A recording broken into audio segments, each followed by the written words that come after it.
cell phone, if you please silence it for the remainder of the meeting. We're going to stand for the invocation and please remain standing for the Pledge of Allegiance. Let us pray. Our dear Heavenly Father, we thank you for another day that you've given us. We thank you that we have the opportunity to once again come together and take care of the business of this county. As we come to the end of this year, dear Lord, we just thank you for all the blessings that you've bestowed upon our county. Your hand of protection has been on us many times with the threat of storms over this past year, and we just thank you and praise you for that. As we go through this meeting, we pray that you will guide our thoughts, our words, our actions, that we will do the things that are in the best interest of the county and the people who live here, and most importantly, give praise and honor to you. We ask these things in your name. Amen. Amen. I pledge allegiance to the flag of the United States of America and to the republic for which it stands, one nation, under God, indivisible, with liberty and justice for all.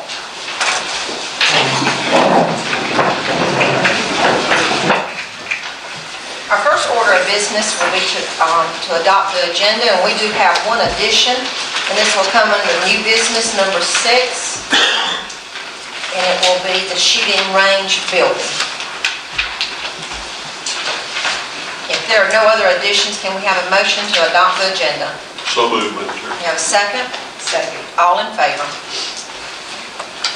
We have the minutes from the November 28th regular meeting. We've had the opportunity to look over those. Are there any changes, corrections that need to be made? Madam Chair, under department heads, number 6, I think we've got a hanging sentence there. It says, announce the sponsor of Lucasville has agreed to pay. We need to fill that out somewhere there, Allison, where it makes a little more sense. Okay. But that's the only thing I found. Okay. With that, I move we accept it. All right, we have a second? Second. All in favor? All right, we move on to the municipal comments. We have Mayor Glover from Greenville. You don't put me on. Good morning. It's an honor to attend this last meeting, and I want to thank all of those who have assisted me during my year. I want to say to Mayor Prater, I'm going to miss you, but move on to whatever God's purpose is for you, and I wish you well. To all of you, Merry Christmas, and a happy and prosperous New Year. Thank you. Mayor Prater, Warm Springs. Madam Chairman, members of the Board of Commissions, I stand to give you the last of my reports as Mayor of Warm Springs. It's been a good 4 years. I've enjoyed it. I hope that I'm leaving the city better than I found it, and I pray for those who follow me. I want to express my appreciation to you as a board, to Theron, and to especially the Public Works for the assistance and support that you have given me. One evening, a lady said, if you expect anything from the county, you're mistaken. Well, she's the one that was mistaken. This person also said, as you know, my theme for the 4 years was Catch the Vision. She said, yeah, catch the vision of tumbling tumbleweeds going down Main Street. And I asked Miss Beth if she's seen any tumbleweeds. It has also been my pleasure to represent Meriwether County and Warm Springs, not only throughout the state of Georgia and this region, but across the northern border into Canada. Possibly this morning, the wife of a member of Parliament has taken a bath with a bar of soap from Warm Springs. It was my privilege to be invited to attend Parliament in Canada on my last trip, and I took 2 bars of soap to the member of Parliament that had invited me, and one of a male variety and one of a female variety, and he said, oh, my wife loves goat soap. So Warm Springs has been to Parliament. And just this past week, a picture ran in the Ottawa newspaper showing a friend of mine there in Canada presenting to the National Museum of Natural History some artifacts that had been collected over the celebration of the 150th anniversary of Canada's Confederation. One of the artifacts in the picture was the proclamation from Warm Springs proclaiming that July 1 would be recognized as Canada Day because of Mr. Roosevelt's great influence in Canada as well as our own country. I ask your prayers as I move on to what looks like it may be an exciting experience as I traveled to India in January, come back from India and sat down to put that book that we've all been talking about together, and again representing Meriwether County as I write about the relationship between Mr. Roosevelt and Mr. Callaway, and it all centers around Warm Springs in Meriwether County. And then in September, this old man is going to try to go back to the university for a doctorate in education. But again, thank you for your support as I've made this happen.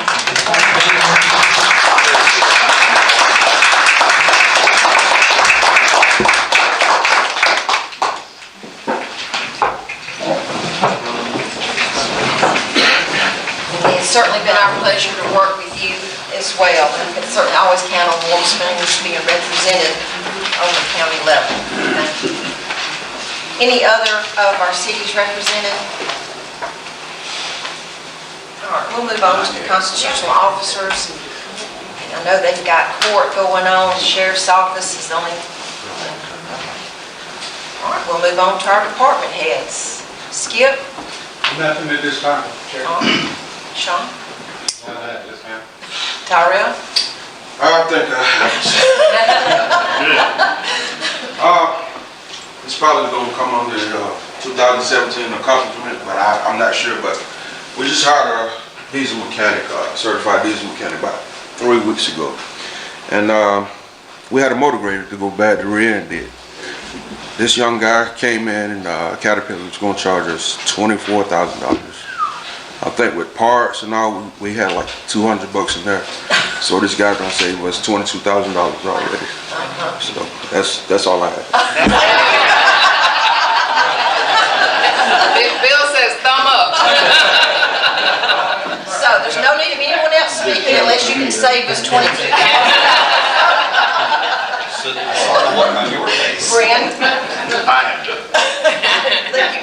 Alphonse? I gotta follow that. Ron? All I have is vote here. Okay. Ms. Jane? At the same time, I put my annual report that I do at your place there. I won't take the time to go through it, but this is something that I do every year, comparing different aspects of the county on the economic side as well as statistics from the county. So you can take that home and look at it, and if you have any questions, I'll be glad to go over it with you. We discussed this at our board meeting on Monday. Ms. Shirley was here to hear the presentation, and there was a lot of discussion about it. But I just want to give you a copy of it also. And I also want to say thank you for your support of the Meriwether County Industrial Development Authority this year. You've been a wonderful board to work with. You make us look good. We hope that we have done some things this year that make y'all look good, and we look forward to a new year. I think next year will be a very good year for all of us. So Merry Christmas to you. Merry Christmas. This, I was going to say that report is just absolutely phenomenal. It's such good information. I don't know how we can provide that information to other people who may want it, but once again, just a fabulous report.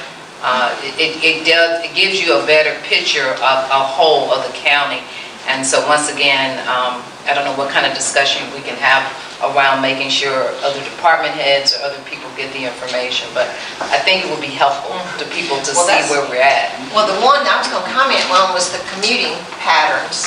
That was surprising to me. I mean, we talk about how many people live in Meriwether but work somewhere else. That's the same in every county except for Troop of these 6 that you've compared of ours, you know. And as you go through it, you'll see there's a lot of surprises Yeah. like that. I didn't. One thing that is disturbing is our poverty rate Yeah. continues to grow, but so did the other counties, most of them Yeah. continue to grow. I do have copies, I'm going to share it with the Chamber of Commerce Board on Thursday, but anybody that wants a copy, just let me know and I'll be glad to give it to you. I'll get some. I mean, I'm sure you can't put all of it in the paper, but some of that information I think would be It very definitely should be. helpful. Well, it should be in the paper. Yeah. It's a lot. I don't do it to be negative about the county. I do it so that we can see where our points are that we need to work on. And It shows our strengths too. Right, It does both. And so I do it to sort of give us a guideline, that things that we need to work on in order to attract more business and industry. I think also this will be good for the steering committee, for those who are going to be a part of the comprehensive plan, so that you can see the, like you say, our weaknesses, our strengths, our areas that we've accomplished. And, you know, so when you're talking about short goals and long goals, we at least have an idea what that's going to look like. I Thank have you. some copies right now, and I'll get them out. If you want one, I'll be glad to give it to you. Then I'll make some more. I'm the layout editor, I can put as much in the paper as I want to. Miss Susan?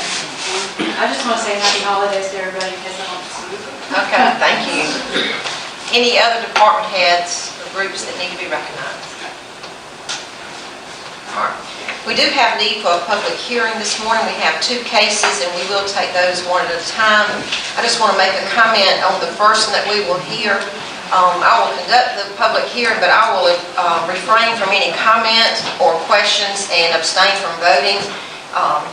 This property owner and I share a property line, and the property in question actually is across the road from where I live, so I will abstain from anything on this particular case. Can I have a motion to go into a public hearing? So moved. Have a second?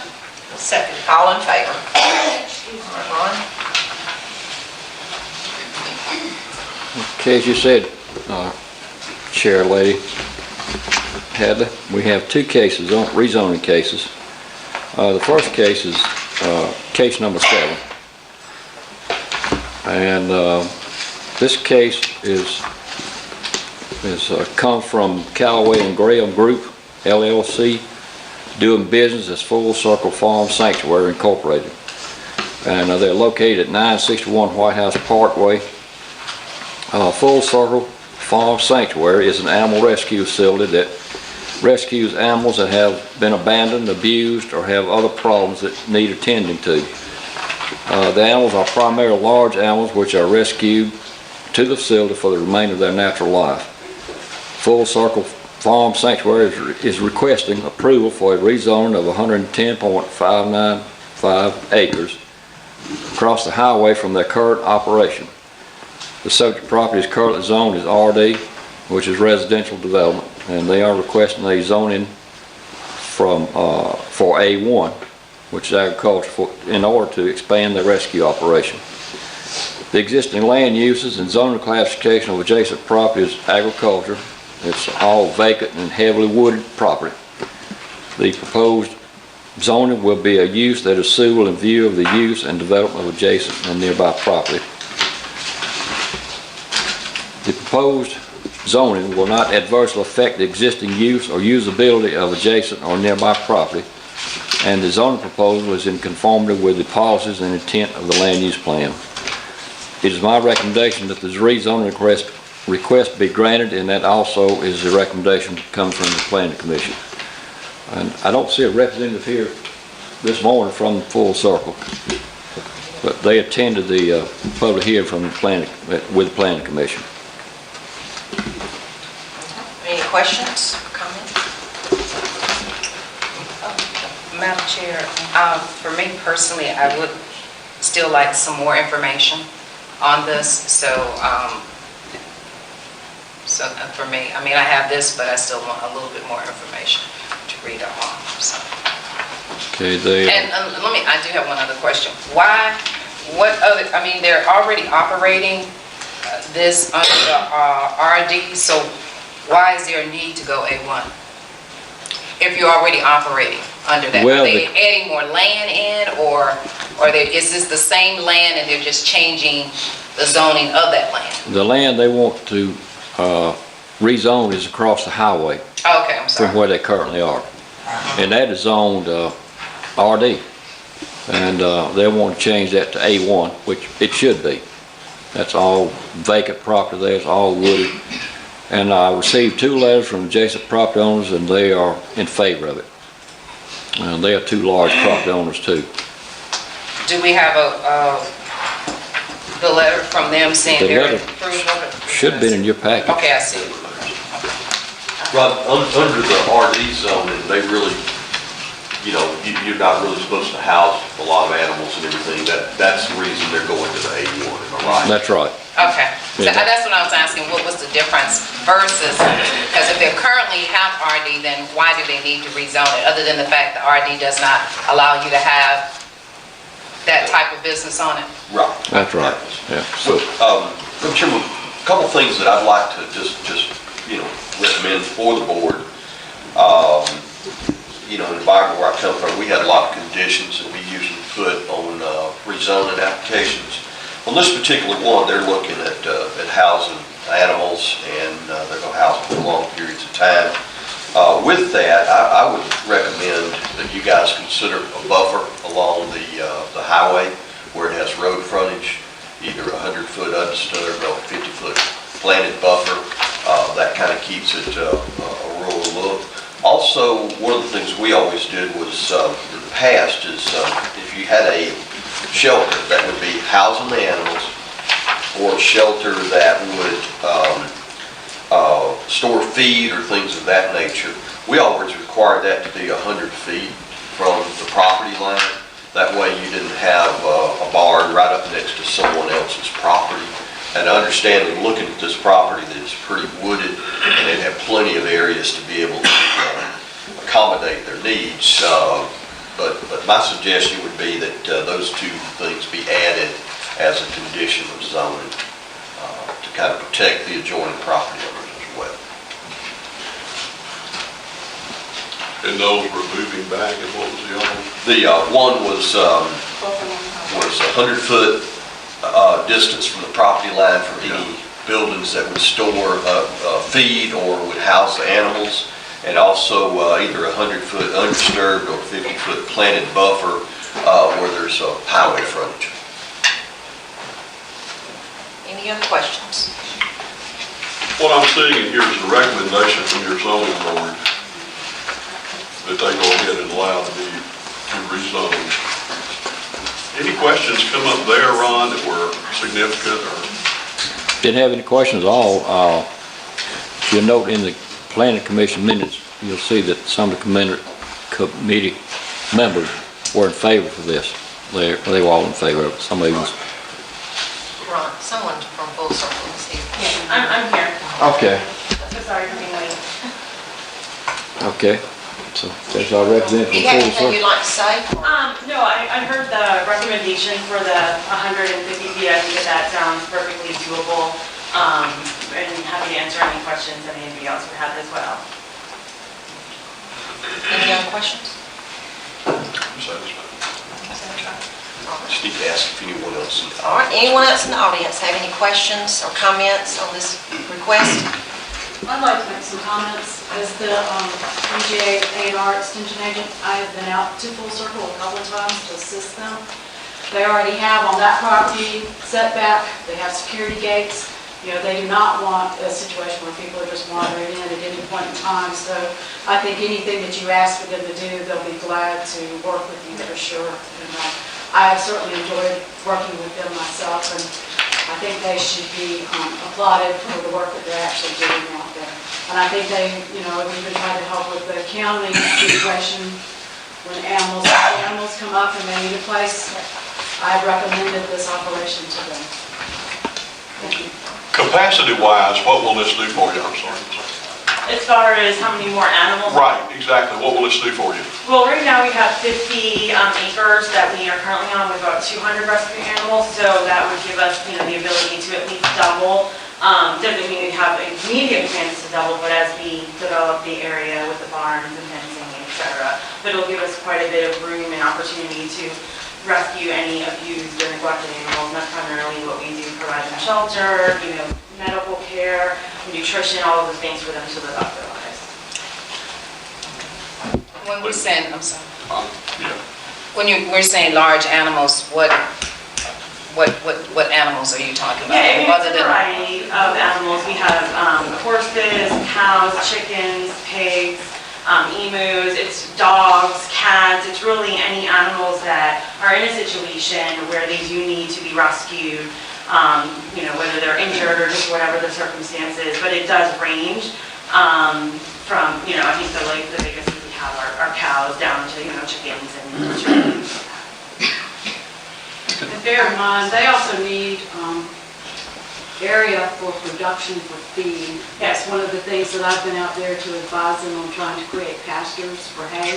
Yeah. So it's not just a housing facility, they have some areas of pasture too. So Yeah. that's somewhat critical to the running of the operation, so they're not having to put a lot of money into purchasing. Purchasing food and opportunities to grow produce and things like that for the animals.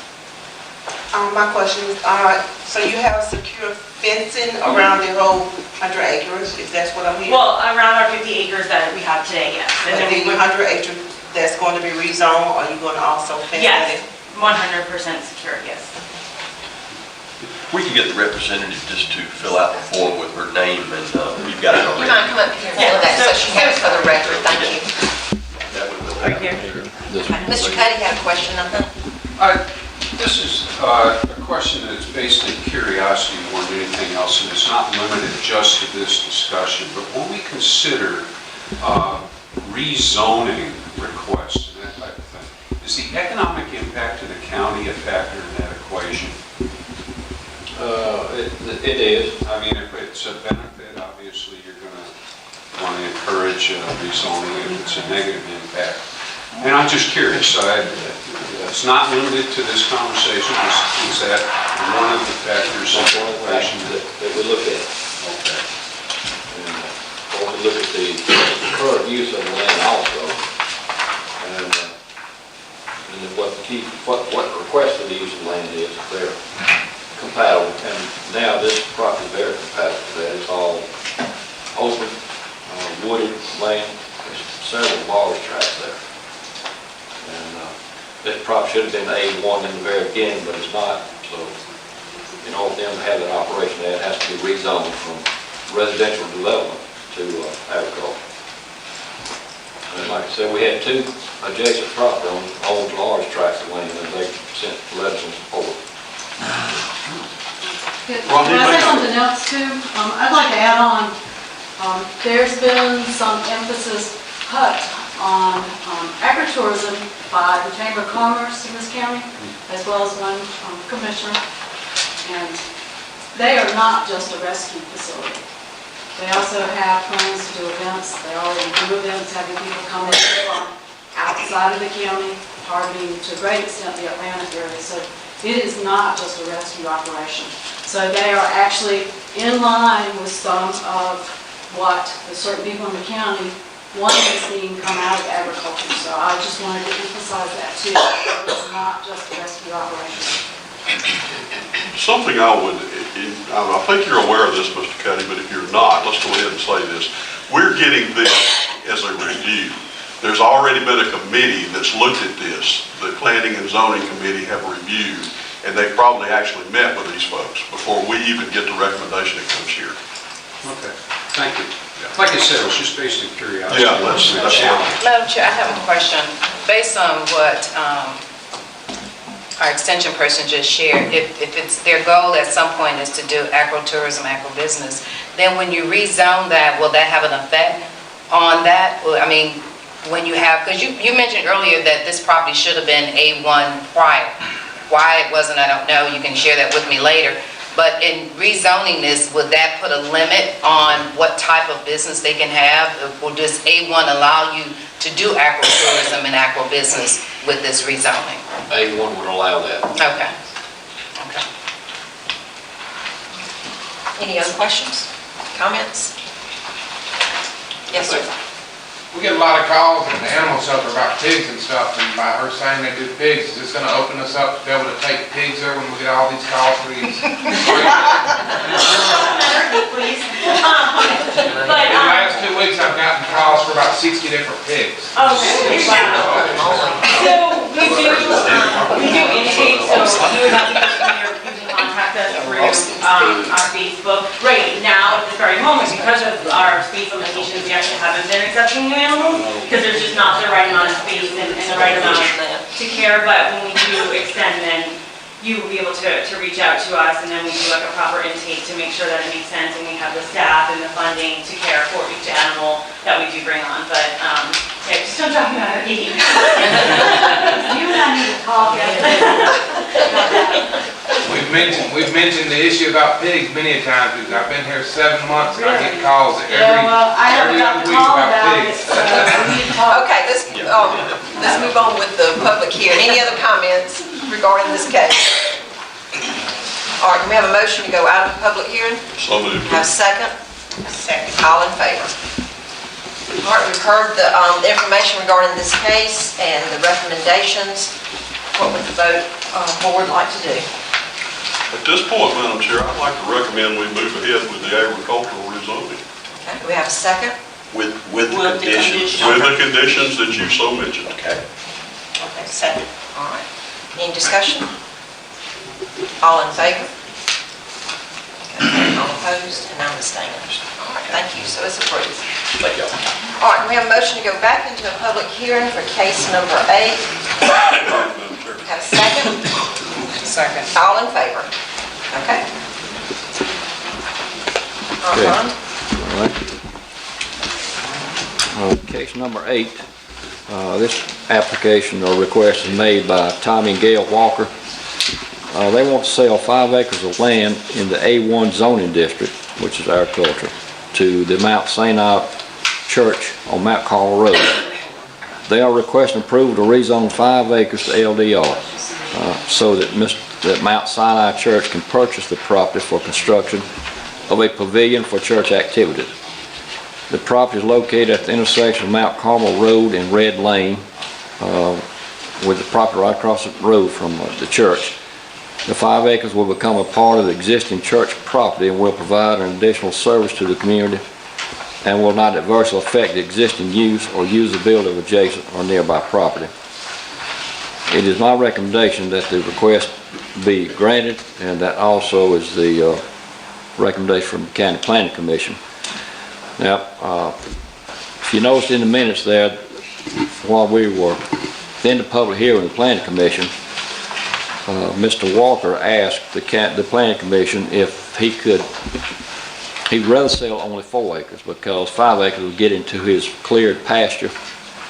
So he made a request of the Planning Commission at the meeting to only be allowed to sell 4 acres, and which would change the rezone to RD, because 4 acres is less than 5 acre minimum for LDR. So that was requested of the Planning Commission, and they all agreed on that, that they agreed on 4 acres, which make the rezoning RD. But still a 4 acre tract, that's not going to affect the current property that surrounds it. It's still going to be pretty much just like it is. And the church will have a pavilion on that property. Now, there are two restrictions I would like to put on it. And one is to, let me show you this map.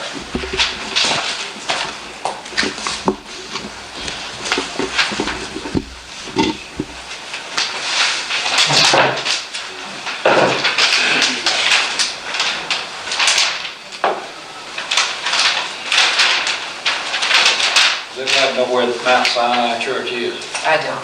CJ, Right there on Mount Carmel Road. North of Gay. Yeah. Almost 362. So this is the 4 acres that the church would like to buy, and the church is right across the street, right here.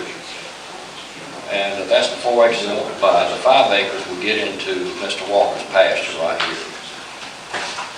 And what I would like to see a restriction put on the driveway, come off Red Lane and not Mount Carmel because of the traffic problem there.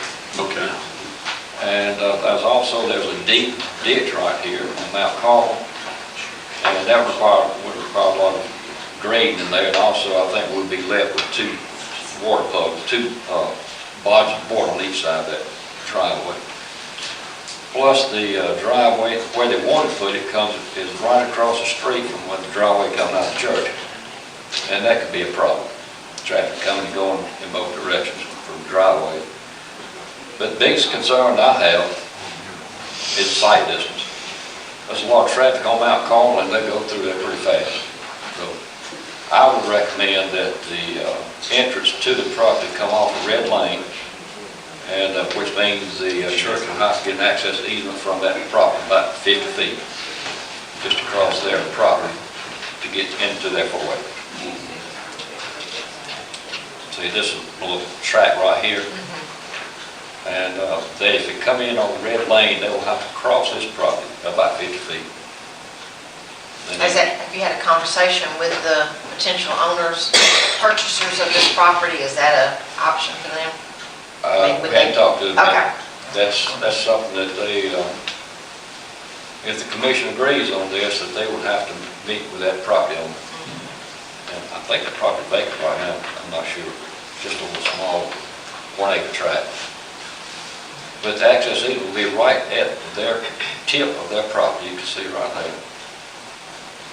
And so then the traffic come in off Red Lane, which has a lot of sight distance, and it would not create a traffic hazard that I think would occur if we had a driveway coming right by the middle of the road. Okay, but there's already a driveway across from it going to the church. That's right. There's a driveway right here going to the church. There's also a driveway right here at Red Lane going to the church. Oh, okay. Madam Chair, I have a question. Is this potential sale pending on them getting the rezone? Because my question is, if the discussion has not been with the church on all these stipulations, and if there's no agreement to sell, then we've rezoned property that, are they gonna still need it at that particular rezone? Well, you Yes. put it contingent upon it's used Okay. by the church. Right. The rezoning, and if it's not used for that, then it could stay what it is, right? Yeah, good, and they would have to come back before you guys to remove that condition and use it for anything else. I think the other thing I wanted to go by, explain to me again why, because your initial paperwork says 5 acres, and now you're saying they only want to do 4. Just clarify that again for me, other than they just don't want to do that extra acre. Well, it's gonna get into his clear pasture land, so it goes Right. another acre into it, Going which way? coming Right. down. See this clear, can you see that from here? Yeah. You can get it. I'm sorry, no, I can't. The clear area is pasture. This is He's cleared property already. that right there. Approximate. So that cleared area.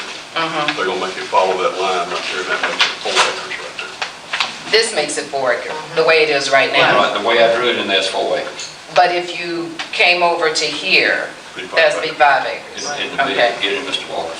And this is Mount Carmel Road, the church is here. What is this road right here again? Oh, red line is right there. Well, there's an opening right here, so how would they get to this? Where is this right here? They have to So we get have an to get a easement. little That's access what it even said. right up the At the point. tip of that Who triangle. owns this property right here? Right there's where it's talking. I'm not sure who owns that property. So even with that, you still gotta get an easement from this a property owner to even get access to this. That's right, if they go in Red Lane. Now, I don't have to get access even from anybody if they go off Mount Carmel, but I think that would be a... But your recommendation is that they don't go off, or don't come off of Mount Carmel Road? That's right. Okay. And he said the church has a driveway at Red Lane also. You can't see it on there, but there's a driveway right across the road. The church is over on this side. Yeah, Right. but they have a entrance off of Red Lane, is what he said also. Right across the In addition, road. Right across the road from, well, across the road from Red Lane, what I'm saying, so it would go straight across. So the driveway, this would be Mount Carmel, the driveway would then create another cross if they can, because they can come out to the end of Red Lane, go straight across. Straight across into the church property. What it looks like. I know what you're saying. And I've attended that church several times. That's not an easy thing to do because they wind up going down Mount Carmel and then turning around. Because you just really can't go straight across. You can, but it's very dangerous. That's right. And I was Because there's all those cars parked upside down both sides of the road before Huh? they ever turn in. Say what now? I said, because there's always a row of cars parked upside down both sides of the road. They stopped this gentleman's road right over here where he can't even get up his road to his driveway. That's what they're trying to fix, is where they got a place to park cars and do what they gotta do without stopping up the whole highway. Okay. In other words, it's more dangerous right there now than anything in the world. If they ever have a funeral or anything, they park from my driveway all the way past the church to the next driveway up there on both sides of the road, and you got just about enough room for one car to come down through that. So And if they get that land developed across the road, I'm not trying to help the church. I don't care where they buy it or not. But I'm trying to help the church out because they want to do it. So I'm selling that piece of land for them so we can take care of all this Parking. congestion and everything Okay. else to keep somebody from getting killed. Because there's always cars wrecking right there in that ditch in front of my house by not watching a telephone, answering a phone or whatever it is, run off the road, run down that ditch. And the way they come through there, and what I'm trying to do is just help them solve that problem, plus give them the place to have a little More parking. get-together place and Yeah. park. Okay. Right, so they would have that 4 acres of parking. Right. Be a benefit for the church. So I guess even if they don't have a driveway there, they could fix something where they could walk straight across Well, there. even if you go in Red Lane like he asked me about, they won't have no trouble going in there because of the fellow that's a deacon that owns the house right next to the church. And he's well aware, they're well aware of what they're gonna have to do to do that. I mean, he just lives right across the road, right in front of the church. And like I said, he's a deacon of the church and everything else too, so they're well aware of what they're gonna have to do to get in there to do this. If he don't let them come in off the main road, which I agree with him because that's a very dangerous curve right there anyway. And that's why he's saying you don't Now, put it down there because it's a blind spot.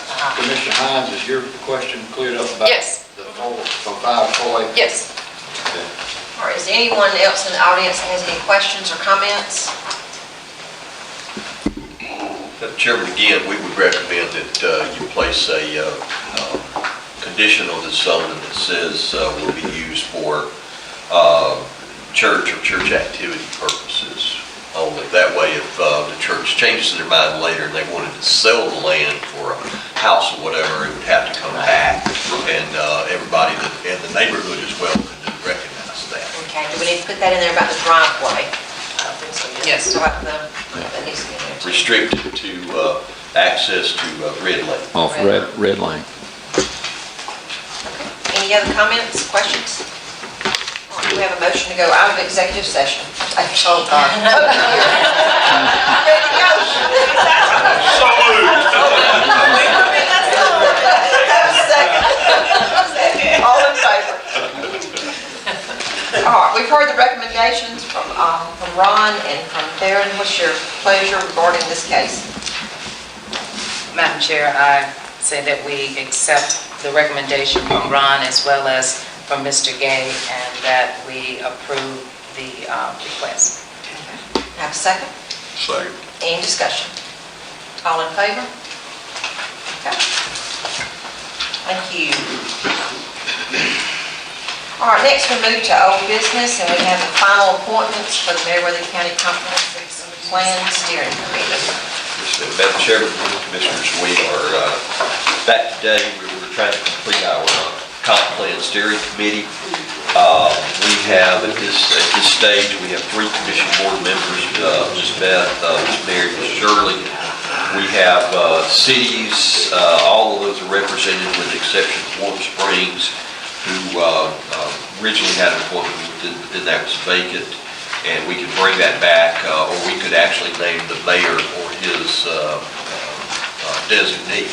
That would probably be a good way to go ahead and do that. Then from there, of course, we got the appointments from the, from the individual commissioners. I think Ms. Mary, I think you already had Mr. Ben Anderson, who you were recommending, and I think Ms. Shirley already had some recommendations of hers as well. And then from there, we've got the Chamber, Carolyn, Water and Sewer, James Stevens, Ms. Rosencrantz from IDA, Dr. Dixon. Bill and I've talked with him, and he is willing to serve as a school system.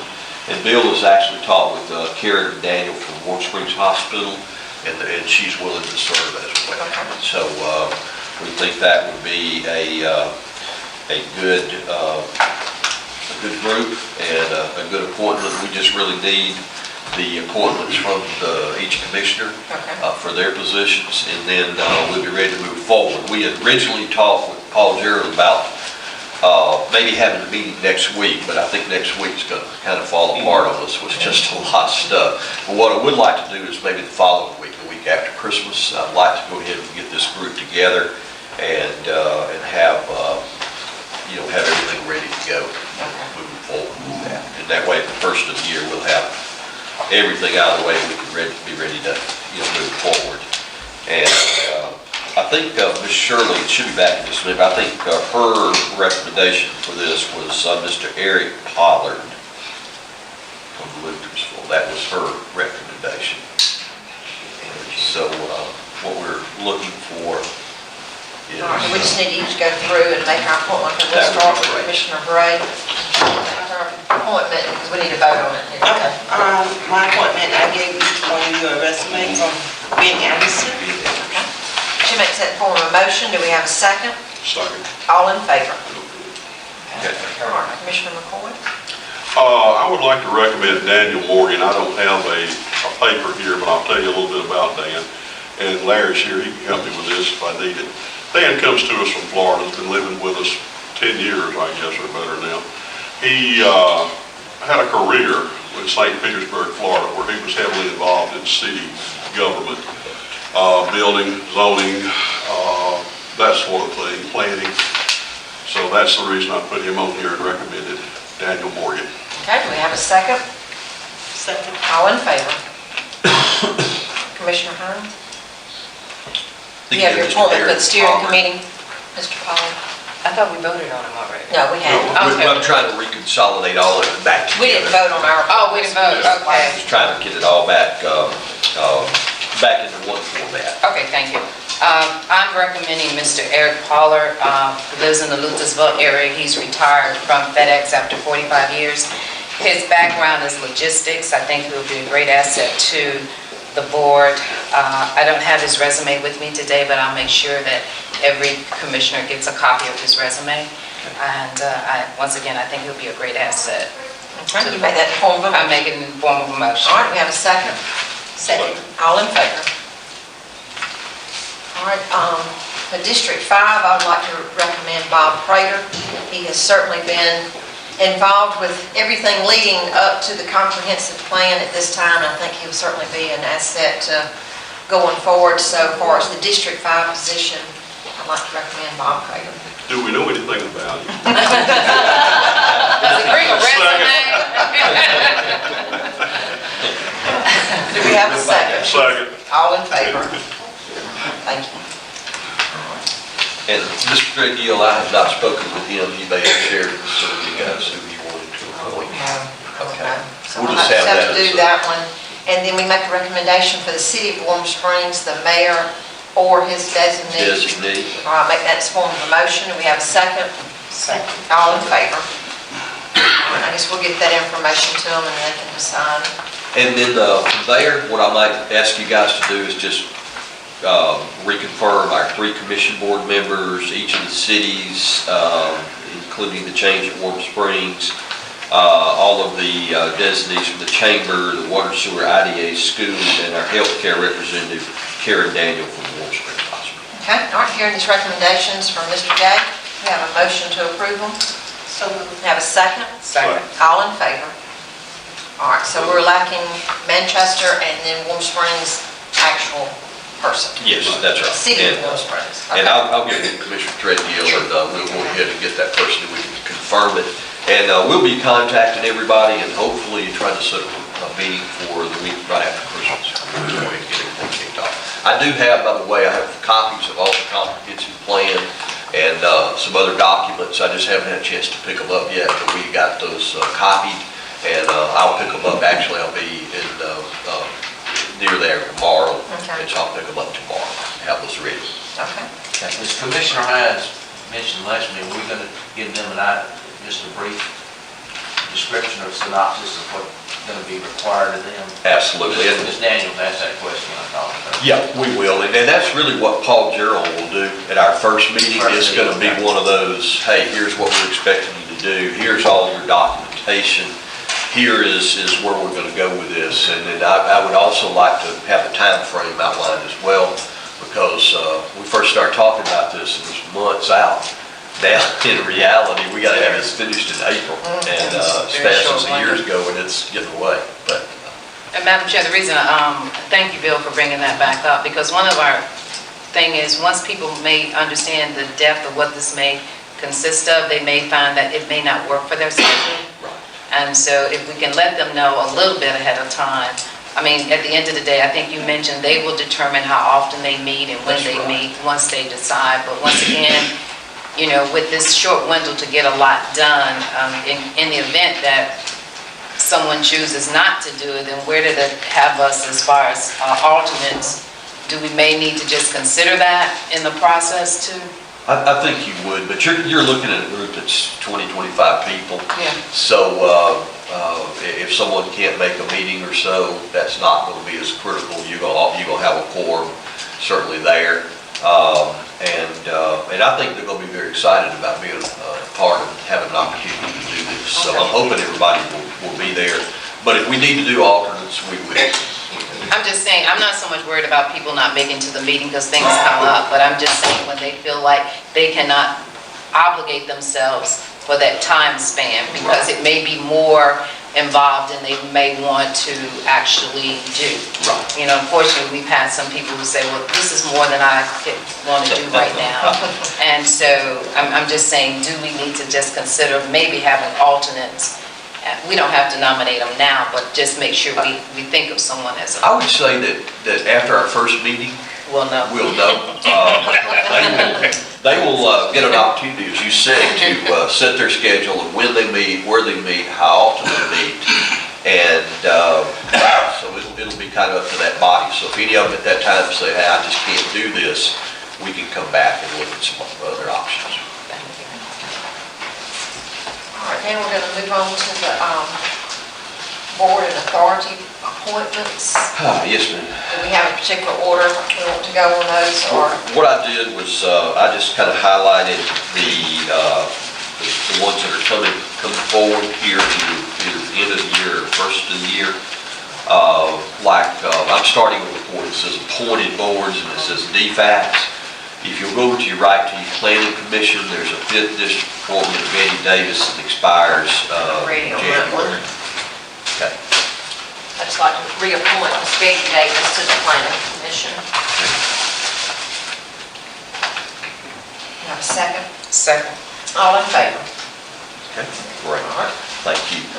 Down at the airport authority on that same page, we have Oscar Parker, who actually his term has already expired, and that's 5th district. And I have somebody I'm talking with right now that's probably going to do that, but I'm not ready to make that appointment. Okay, we'll hold that then until our next meeting.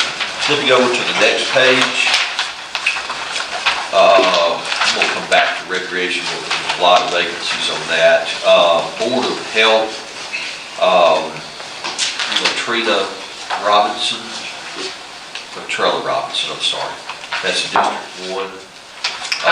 Ms. Shirley, I know you and I had some correspondence on that. I would like to table this, and I'm looking to redo that. Okay. All right. Public Facilities Authority, 5th District, Sonia Flynn. Unless I'm afraid of am I ready with that one?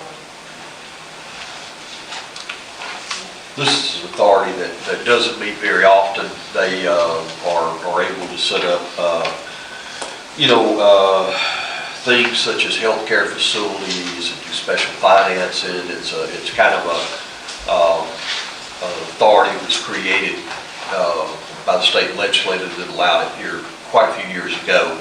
And they're usually formulated, I'm familiar with one that the Wesley Woods facility up in Coweta County, where it was a public facilities authority that was formed to be able to do financing for that. And this is something that's a board that's very, very similar to that. And I would imagine it's been set up in the past, probably for some healthcare reasons, and Warm Springs and maybe the Roosevelt Institute.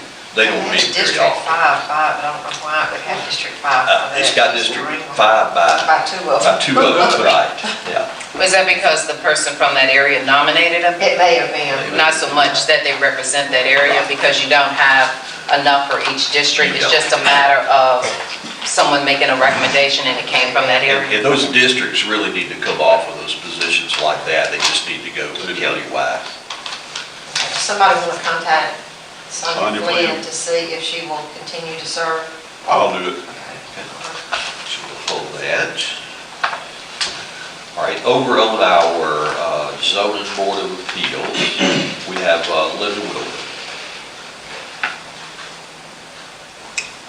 There again, it's showing District 1, but...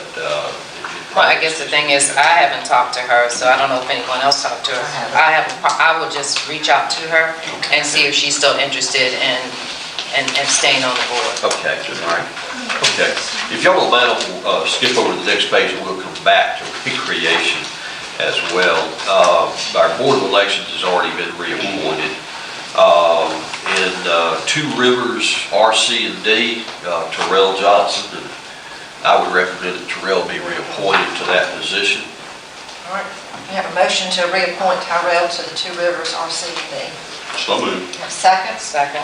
All in favor? Okay. We have our ACCG's legislative coordinator. Ms. Shirley's been serving in that for the last... I thought we had already voted on that again. Did we? No. Well, wait a moment. Okay. Well, I would like to state that I have really enjoyed doing this. It's been so great, and it's been a learning experience, but I would like to give other commissioners the opportunity to do it, as well. So if there's another commissioner that would like the opportunity to do it, I'll be more than glad to pass it on. But if nobody else wants to do it, I'll do it again. But I do want to give the opportunity to someone else. All right, is anybody else interested in that? No. Okay. We have a motion to appoint. So moved. Second. All in favor, hurry. I guess I gotta vote for myself. With Ms. Brady's comments, we have a Kathy appointment there. Well, I'd like sure that I can pass that on, and anyone want to take that on? If you want to, welcome. I think y'all know my feelings on that one, so is anybody else interested? I can't do it. Okay. Will you serve again? Sure. All right, have a motion to appoint Commissioner Bray, reappoint Commissioner Bray to the Capital Board. So moved. Second? Second. All in favor? All right, back up to our Board of Assessors. Again, this is a countywide three-member board. We have a vacancy of, in the one district, one position, and we have Mr. Charles Hanna, whose term expires December 31st. And what we've kind of done with this is try to select people from varied parts of the county. I think what we've had in the past is we've had one kind of the northern part, one from the central part, one from the southern part, and that's worked out, I think, pretty well in getting people represented, from all over the county. So, Madam Chair? I like the recommendation that we table the one with Charles Hanna unless someone has someone right now. I'd like to have a little bit more discussion about that. Okay. All right. We'll wait on that one. I do have a recommendation for the one that's, we've been through several people. It was a position held by Joe Proctor, and he passed away, and we've attempted to fill that twice, and it did not work out. But I'd like to recommend Lauren Harbin. Lauren has 19 years of experience with the Talbot County Board of Assessors. She's been their chief appraiser for the last 2 years. She lives in Manchester, and she has reached out to us that she would very much be interested in that. She has all of the required training, with the exception of one class that she would have to have, so that would save the county as well on the training, but she is very well qualified. I have given all the information to the commissioner as far as her qualifications. So I'd like to make a motion to appoint Lauren Harmon. And that will be to fill the unexpired. Unexpired term, Right. it'd just be 1 year. Reappoint. Okay. I second that. All right. All in favor? Okay, thank you. Okay. All right, let's see. With that, I guess we'll flip back over to the recreation. There's one down there, Okay. Lake Meriwether Advisory Board. That position will be filled by the city of Woodbury. Right. Sandy Johnson is That's, It's yes, coming off. you're right. And I didn't mention that because that is the, yes, you're exactly right. Okay, back to the recreation board. This was set up in staggered terms, and you have 9 members, I think it is, and 4 of them are on a 12/31/18 expiration. And then 5 of the members are set to expire 12/31/17. So you have Mr. Nick Slayton, Mr. Johnny Kuykendall, Michael Laird, Lane Williams, Kay Key. Madam Chair, for Nick Slayton, that was in my district. I want to table that. I do have someone that I've been talking to, have just not gotten their a confirmation yet, nor I requested some information as far as their resume. So I want to table that one, please. Okay. And I put that in a motion. All right. Have a second? Second. All in favor? Okay. And then we have Mr. Johnny Kuykendall. His position is expiring at 12/31/17. I have spoken with Mr. Capadal, and so we have come to the conclusion I'm going to replace him with Mark Bynum, B-Y-N-U-M. And I've given each one of the commissioner a copy of his resume. He's a business owner in Louisville, and he resigns on Freemanville. Have a second? Second. All in favor? All right. Then we have Michael Laird. And I'll have to table that. I guess I skipped over that when I was working on mine, and I missed that one. So I make a motion to table. Have a second? Second. All in favor? I'll get to work on it. Then you have an at-large, which is Lane Williams. Madam Chair, I'd like to table that as well. All right, have a second? Second. All in favor? And then you have a school board appointment. And my recommendation on that would be to, to talk with the school board and see They appoint. who they would recommend. Okay, that's simple.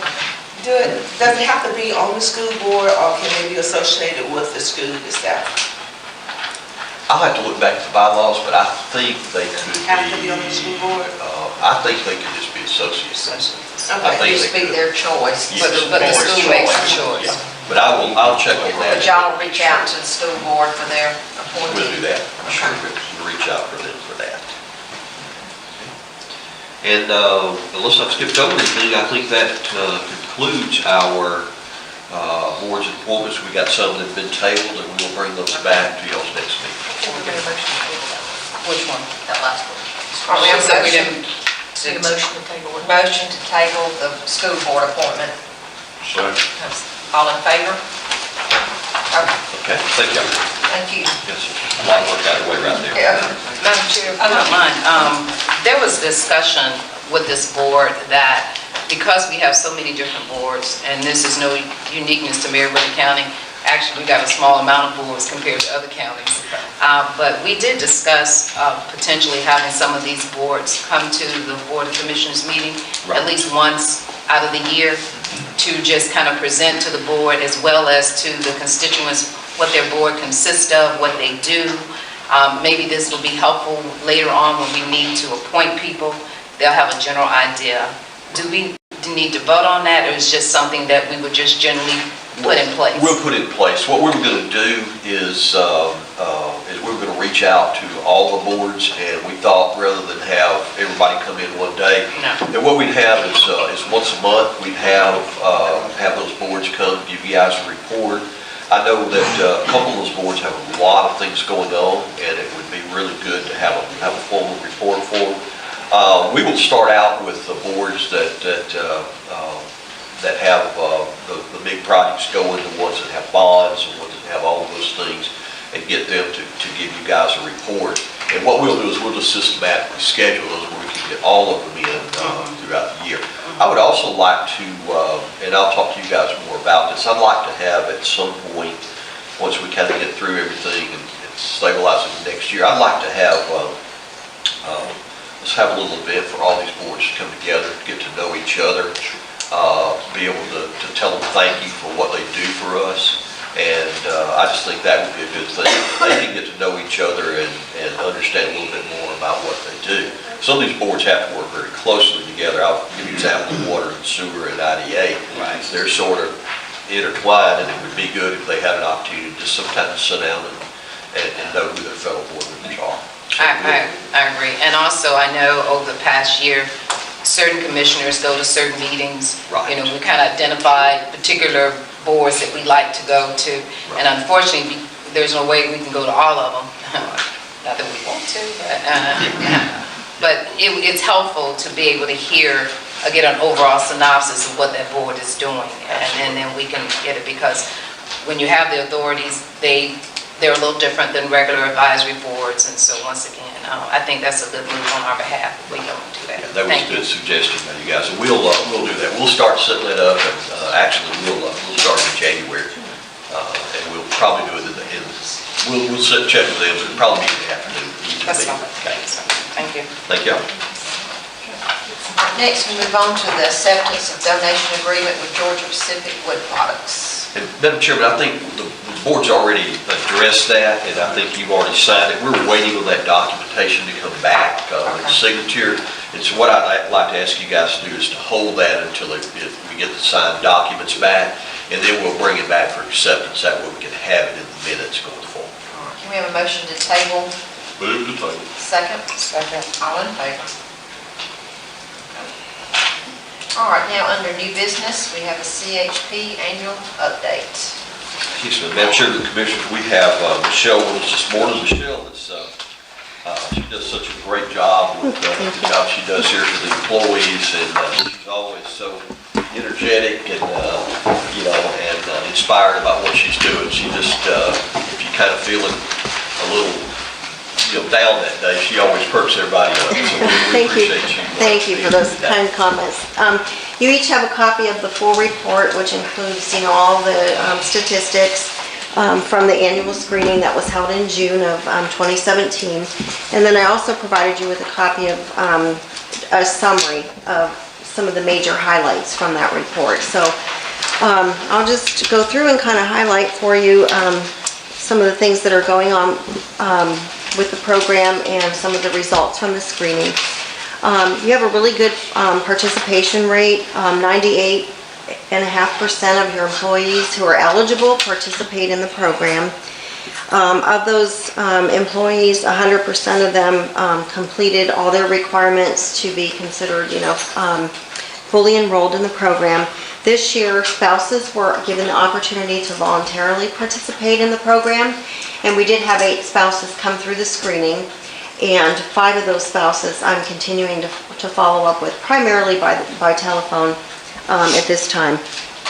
And then this year, we changed the program up a little bit from being so participation focused to actually, a little bit more results focused. We call it an outcomes-based wellness program. So 88% of the employees who were screened chose to continue in follow-up coaching with me. They were actually given the opportunity to opt out or opt into follow-up coaching. By them participating in follow-up coaching, they're guaranteed to earn their credits, if you will, for their health improvements throughout the year. And I think that's a really good, strong number of employees who are participating. I've actually had a few employees who originally opted out of the follow-up coaching that have come back to me and said, hey, why aren't you seeing me? And talked to them, and they've actually come, back on the program. Just a few highlights from our cohort group. There's 46 employees in that group who have been in the wellness program since the beginning in 2011. We did have our high-risk population in that cohort group increase, but we also had the low-risk population increase as well. So some people shifted out of the high-risk group or the moderate-risk group into the low-risk category, but then we also had a few people shift in to the high-risk group. The average number of elevated risk factors did increase slightly. It went from 2.8 to 3, and those are primarily related to BMI or body mass index, high blood pressure, and either high blood sugar or A1C. We did have one person in that group quit using tobacco and that was a positive, of course. We did have 2 participants who lost somewhere between 10 and 19 pounds, and then we had another 2 participants who lost more than 20 pounds. And I'm happy to report that they're all, maintaining that weight loss and even continuing with that. So I'll just pause right here and see if anybody has any questions so far. No? Okay, great. Now for all of the employees, that's the entire employee population, we did have 4 risk factor areas where your employees are lower than the national average. And that's in high blood pressure readings, elevated glucose in the pre-diabetes range, elevated total cholesterol, and elevated LDL cholesterol. So comparing to the national averages, your total employee population have lower numbers related to those risk factors. We did have some employees who popped up with elevated fasting blood sugars, and that bumped the group into being higher than the national average. Out of that group, we had 6 employees who did not know they had diabetes. Michelle, what is considered elevated blood sugar? Anything over 126 for a fasting elevated blood or fasting blood sugar level. Yeah. That's for the diabetes range. For pre-diabetes, their fasting blood sugar would need to be between 100 and under 126. So out of the 6 people that we identified at the screening that had that elevated blood sugar, at 126 or above, 4 of those have followed up with their doctor, have been diagnosed with diabetes, and are under, doctor's care. I still have 2 people who are in denial and have not followed up with their doctors, but I'm working on that. I actually had an employee tell me this morning who came up in the pre-diabetes range, and I recommended that they follow up with their doctor, and he reported to me this morning that he did follow up with his doctor, had follow-up testing done, and everything was fine. But he did follow up, so that I was really pleased to hear that. So you also have, a fair number of employees who have BMIs that are greater than, equal or greater than 30, so that's a little bit, and the percentage is higher than the national average. And then also a higher number of nicotine users. For the nicotine, we consider cigarettes, e-cigarettes, and chew tobacco when I've got to ask another question. E-cigarettes have nicotine? Yes, they have nicotine cartridges those e-cigarette devices. Now, they do have some where you can buy with 0% nicotine in them, but the employees, who reported that they were using e-cigarettes were also using the nicotine cartridges. So what's the use? That's my... It's not as much. Yeah. I think you wean down. Oh. Right, they can gradually wean themselves down by changing out buying the different cartridges. So it is being used by a lot of people as a way to kind of gradually, quit using nicotine. Michelle, it just popped in my Uh-huh. head. Years ago, we were taught that the temperature of the cigarette really has a direct impact on the chemical reaction, so that can be part of it too. The nicotine unheated may not be as potent for you. Yeah, I'd have to look into that, to be honest with you. I haven't heard that, so. Okay. And then if you flip your sheet over, I wanted to highlight, some of the things that are already happening. I did mention that we went to an outcomes-based wellness program this year. And we did include spouses. To address the nicotine use, we did offer nicotine cessation classes. Those have already been completed. They were offered starting in August and concluded at the 1st of October. And I did have 33 people sign up for that. 26 actually completed. It was a series of 8 weeks of classes. The minimum they needed to complete was 6 out of the 8. So I did have 26 people finish on the classes.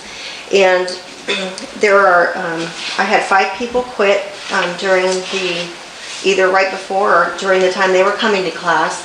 I had another 8 people tell me that they're, moving forward with a plan, to quit. And I'm happy to report that some of those people have already quit as well. I've already talked about, the follow-up coaching sessions in the sense that, you have a high percentage of the employees who went through the screening that opted into doing the follow-up coaching sessions.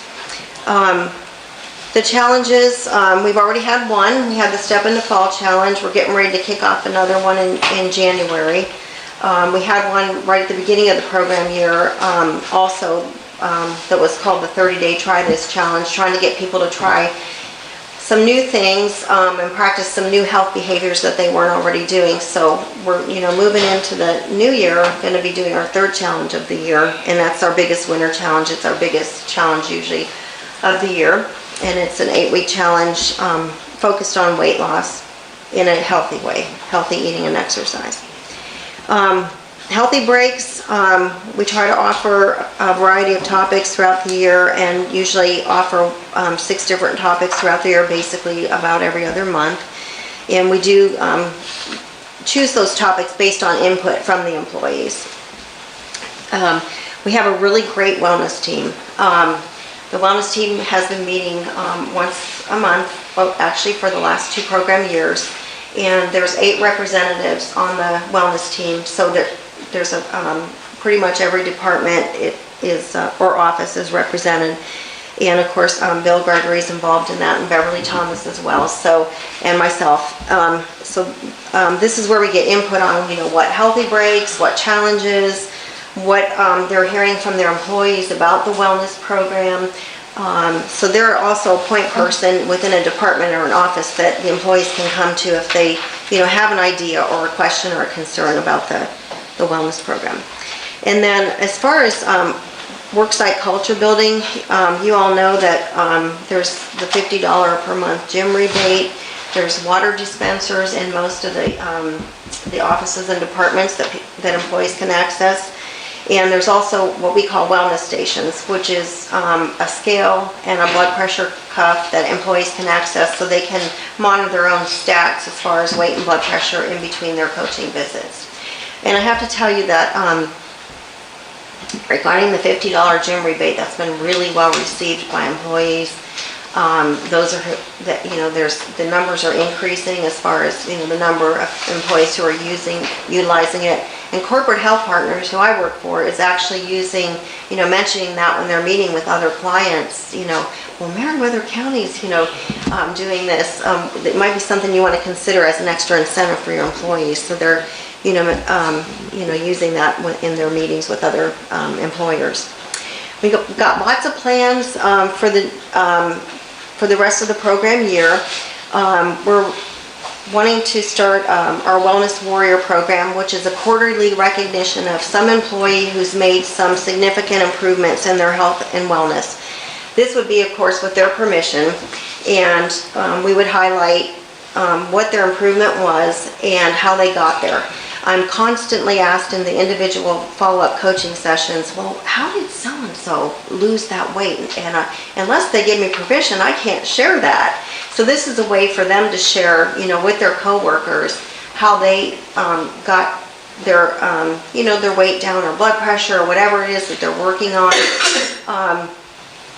Instead of, just listening to me give them tips and, strategies all the time. It really helps for them to know. And it also helps for that employee to share with them, what didn't work for me. I tried this, but this didn't work, but when I did this, I was more successful. And then we'd like to also come up with a nutrition policy. And basically, it would just be some guidelines for including healthier choices as far as food options when there's any kind of meetings or gatherings with employees. So that employees who are really trying to make changes and trying to eat healthier can, be assured that there would be at least, one healthy option to balance out, maybe some of the less healthy options. We're also, because of the stats that popped up this year related to prediabetes, diabetes, and hypertension, I'm going to try to do some more smaller group things focused around those for the employees that fit in, to those categories. And then also we have a program called Live Better, Feel Better. It's a weight management class. It's a little more involved. It's actually a 12-week session of 30-minute classes. I tried to get some folks interested in that last year and basically only ended up with one person. So I'm hoping to try that again this year. The next thing up there is the Omni program. This is a program that is currently being offered to the county free of charge through Corporate Health Partners. And so Corporate Health Partners is trying to give employees an opportunity to enhance their accountability for their health risk factors. So it's something that would be offered along with the follow-up coaching sessions, and it's primarily targeting those people who have diabetes or high blood pressure and maybe are having some difficulties managing their symptoms, to give them some extra support. And we're also promoting the benefit that's offered by the insurance provider, which is an annual well visit paid at 100% of cost. We have a lot of employees who don't go to the doctor. I've had employees tell me they haven't seen a doctor since they were a kid. So I'm really trying to push that during the follow-up coaching visits, that, if they go to the doctor and they tell them they want an annual wellness visit, it will be paid for 100% by the insurance. There is no copay. So I'm really, trying to get people in to do those kind of things. So maybe we have less people popping up, at the screening as being diabetic and not knowing it, or having high blood pressure and not knowing it, and those types of things, trying to avoid some of those issues popping up. So that, like I said, is a summary. You have full details. If you have any questions or comments, please let me know. If you want me to sit down and go through this with you in a little bit more detail, I'd be more than glad to do that. And are there any questions or concerns right now that... Madam Chair, I'd just like to make a comment. Thank you so much for the work that you do. I like your little topic, wellness work. And for those who may sit out in the audience going, why are the commissioners hearing all of this? But it's important for people to know that one of the biggest costs, be it government, corporate, is healthcare. And so if you can do things that prevent this, where you can have healthy employees, it is such a savings to counties, to municipalities, and to corporate. So we, I know for some, they may wonder why we focus on this, but we know that when we have healthy employees, they are more productive. We also know that when you have an environment where people feel like, they're really concerned about my overall being, it's a positive thing. So I personally think it's a great program. Unfortunately, I'm not participating in all of this stuff.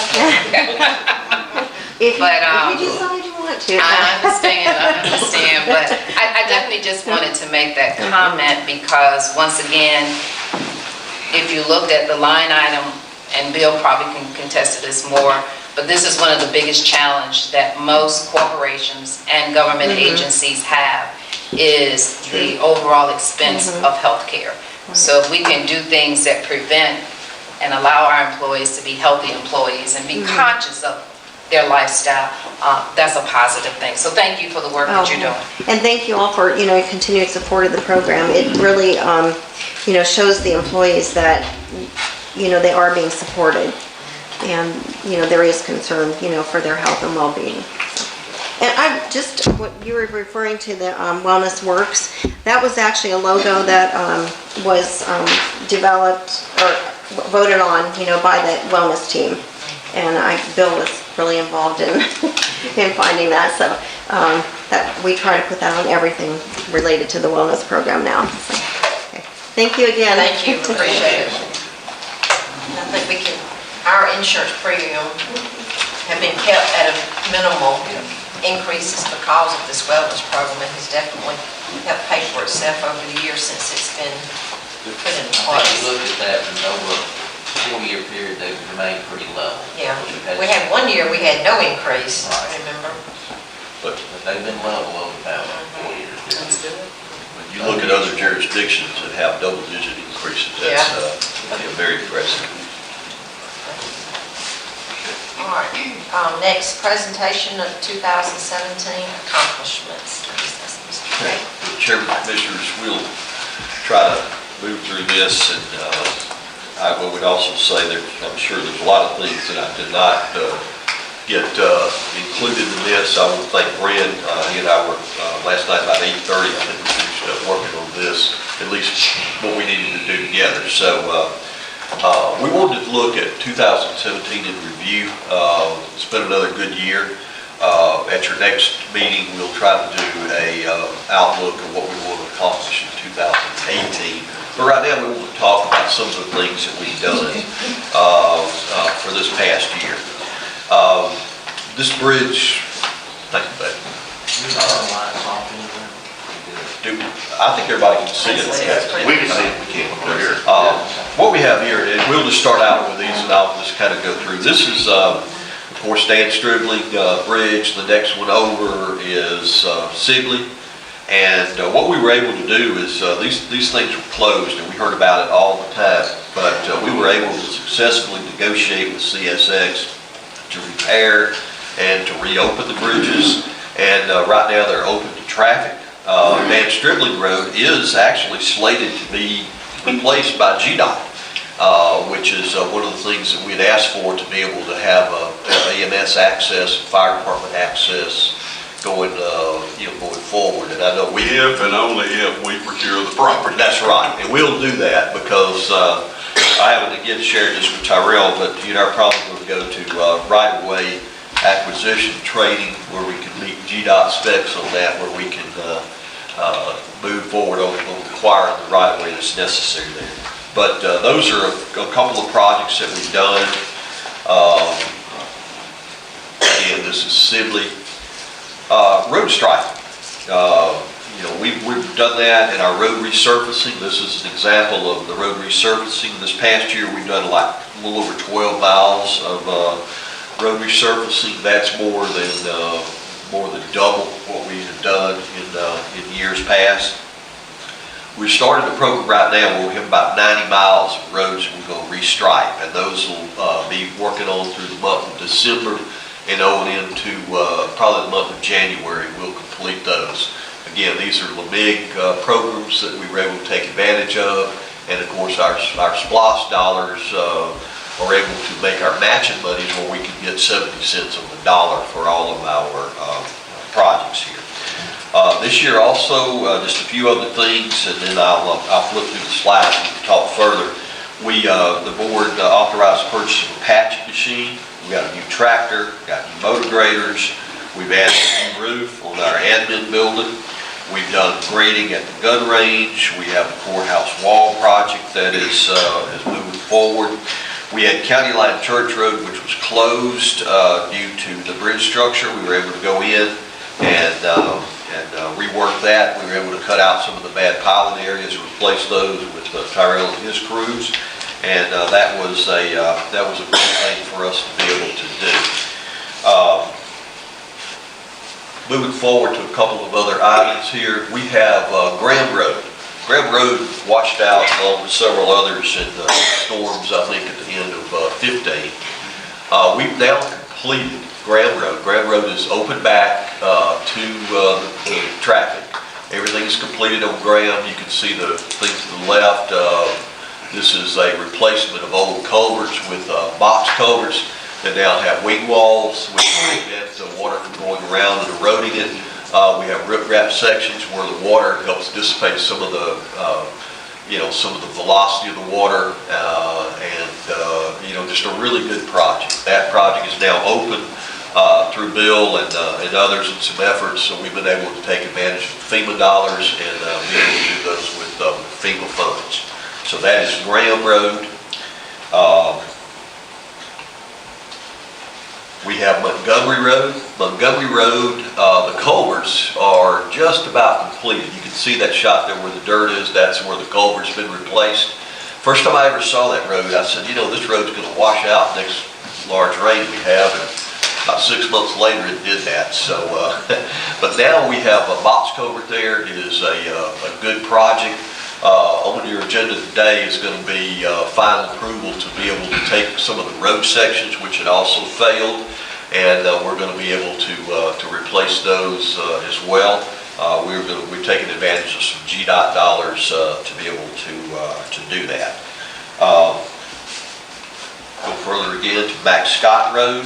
Max Scott Road is, we were down at Max Scott yesterday trying to acquire a fiber right-of-way. But Max Scott, the contractors have moved in. They've now removed the old pipe from Max Scott, and that will again be a box culvert with white walls and riprap ends, and we'll open that road back up to travel as well. We're also working with Justin Bullock Road, and Justin Bullock Road is now closed. I sent an email yesterday to remind everybody of that, but it is now closed. We're working on Justin Bullock Road and Justin Bullock and Max Scott will be the last two of the roads that we will have. That's the last two of the storm damage back in 2015. And I know that seems like a long time ago, but when you're working through FEMA and GEMA, you have to jump through a lot of hoops. But it's certainly worth it because we could not have afforded to really put back in the structures that we're putting in. Those structures are such that I certainly will never have to worry about those again in my lifetime, nor very few of us. We've also been able to, there we go. We've been able to purchase new vehicles from the Sheriff's Office. That has been a very good program. Courthouse wall project, want to mention that. That's been a great project as well. That is Mr. Buster loves that wall. That was what it was looking like right there, as you all know. And I'm glad that we had some before and after pictures here. But this has been a project that went back and forth between the county and GDOT. The original plan was just to kind of stucco over that, but we came up with a much better design. And now we have this. We have the new wall. The steps have been, encased as well. Around the wall, we also have sidewalks, which serve as drainage. I mean, it helps move the drainage along. Before, the drainage was running right up next to the wall. It was kind of undermining that wall. These will serve as, basically gutters to be able to move the water. And they also serve as a, kind of bump stops for, the parking. And it also allows everybody to be able to walk all the way around the courthouse. One of the things that in the past, if you went and parked, you were in some areas you had to really walk almost in the street because there wasn't enough place between the car and the existing wall to park. To walk. Now you'll have that. Here's another look at the sidewalk and the. That's the Woodbury Highway side. That's the Woodbury Highway side. It's a little harder to run a car across there now. That's right. And the handicap parking is going to be moved as well. It was right, I want to think that's a corner lot. I won't play with it, find out. But because I blew up something. But the handicap parking, there we go, was right in that area right there. And if you happen to be a passenger, you had to get out in the lane of traffic. Now that's been redesigned. They will be moved to the ends of the courthouse in that area there. And of course, this is an area, if we had any, ever to have a ceremony or anything, this is a wider area. It also serves as ADA access as well. This is phase one. That is nearing completion. Phase two, which will also be performed by GDOT, is going to be restriping all of the downtown parking and reworking the crosswalks to make those into a safer configuration. And so that was a partnership. We've got some other things we're doing. We're going to do some parking downtown. We've got some other structures and work that we're going to be working on in support of GDOT and this overall project. So that's been a very good project for the county. Mr. Clara, before Yes, we sir. leave here, while it's on my mind, Okay? I talked to Mr. Jimmy about putting bevel leading edges on those steps down there. Yes, sir. Did he ever get that done, or I don't think that's they been didn't have the done. money? I don't It may think- be something we need to do ourselves, because it was a great safety factor. Yes. And if something does start to deteriorate down, it'll protect the edge of that step. It will. We'll do that. We've got to do some work downtown ourselves, and what we'll do is, once GDOT closes that out, if they do not do that, we'll go in and do it, because that will actually help us keep the chipping down Yes, it and will. everything there is, with those steps. Red Oak Bridge, this was a sign that Mr. Jim Sibley actually got an organization to put this together. We went out and helped install it for him, so this was something that we did. In addition to that, at the Red Oak Bridge, we've also had security lights installed there. We have had our echo box and our other signage installed there. We're still having to work on how to secure that, since obviously people like it and want Better than to we take it do. home with them. That's right, absolutely. Looking at Lake Meriwether, this has been another area we've done a lot of work on this year. We have a new expanded electrical service there. We have a new security gate, which continues to get rave reviews. We had people at night that would just hey, ride around and go down, hang out. That's gone away, and it's worked out very well. We had a gentleman last night from New York who was here for a week or so, and he was just raving about the park and how great it was. And he said every time he comes, he travels from New York to Florida, he camps along the way, and he said that he now has this as a marked destination point every time he travels. Exactly. And with the trail markings there, we're nearing completion, I think, of our trail marking. We've had some volunteer and done a lot of walking out there, but it's a beautiful trail. It will be a beautiful trail when we get everything finished. We have a planned bathroom expansion. I know Bill's been working with architects on that. And we have a planned dock that we're going to be talking about as well. That's one of the things we hear a lot from everybody is like, well, it's great there, but when you take your boat, you kind of almost have to get out of the water. And, so that's something that we're working on. This is our airport. Wanted to mention that we have right now underway a obstruction clearing project there at the airport. I would imagine that they'll be finished either by the end of this week or early next week with that. And that is kind of phase one. Phase two will move back up to the other end of the airport and we'll remove some obstructions there. And all of these are in conjunction with being able to, at some point in the future, have a parallel taxiway to improve the traffic and air traffic there at the airport. Airport Authority and the county's been working on improving business there, looking at other options with hangar space and a lot of other things we're trying to do. And so that's been a very good thing. Another thing we did, and not only at the airport, but some other areas, we contracted, you guys did the grass cutting at the airport, the industrial park at Lake Meriwether. And this was at a substantial savings. I mean, the savings were so good, we were questioning whether or not they could get it done. And they've done a good job, and we certainly want to continue that for the upcoming year. That's also allowed your public work crews to be able to be freed up to perform other tasks. And they have a lot of work to do, and it's been a very, very good program, and that has been very successful for us. Our new fire stations, we'll mention that. We're nearing completion of our station plans and bid documents, and we'll have this for you guys very soon. We've secured 6 sites that have either been secured or leased for our new fire stations, and we're looking at 8 new stations. So we've got a couple more sites to yet secure. But I think we've kind of made a commitment here over the next couple of weeks. We're going to work very hard on getting those as well. And then we'll have all of our sites in place for our new stations. These are where, of course, the locations where the stations are going. We got Lucasville new station. Lone Oak will have one. Primrose, Decidale, Durand, Cove, Chalebit. We just were able to acquire that property, brought that at your last meeting. Woodbury, Bill's been working with GDOT on Woodbury. We're going to get that site. We've got a site, some sites in Greenville we're looking at, and of course we're going to do some remodeling over in Allenton. And if our budgets come in as we hope, we also have another couple locations that we'll probably bring back to the board to be able to add, at least in the beginning, some of our substations. To complete our coverage. Complete our coverage. That will be a really good thing, because we have a couple areas that are still outside those, optimum 5 miles, and we can locate these other two and build, even at the start of the substation. That will be very good, and it will close that gap, and then virtually everybody in the county will be able to take advantage of that program. This is what we've been posting out, future home, new fire station, and of course fire district dollars at work.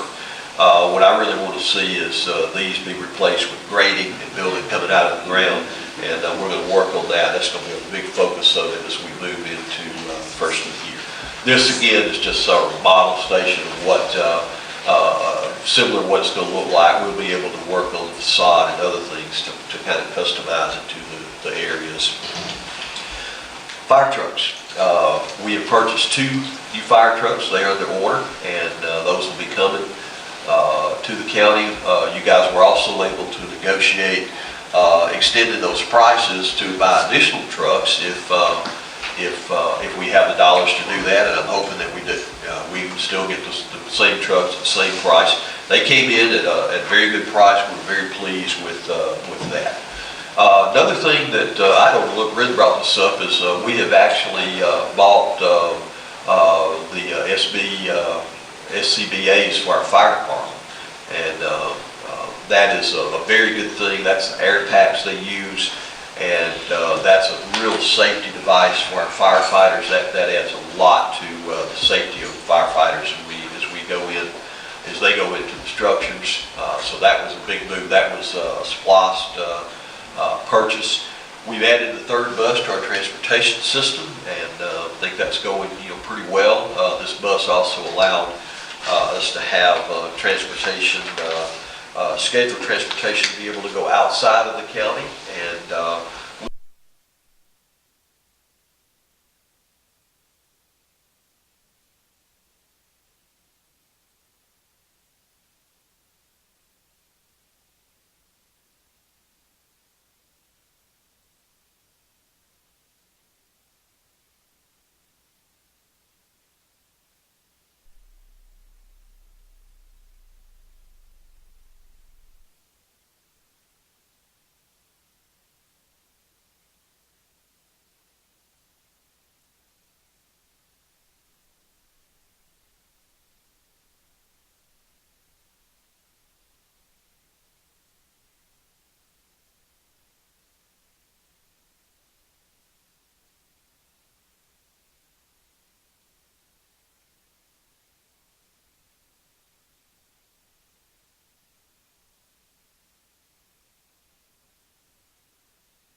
to take advantage of that and work on that as we move into the next year.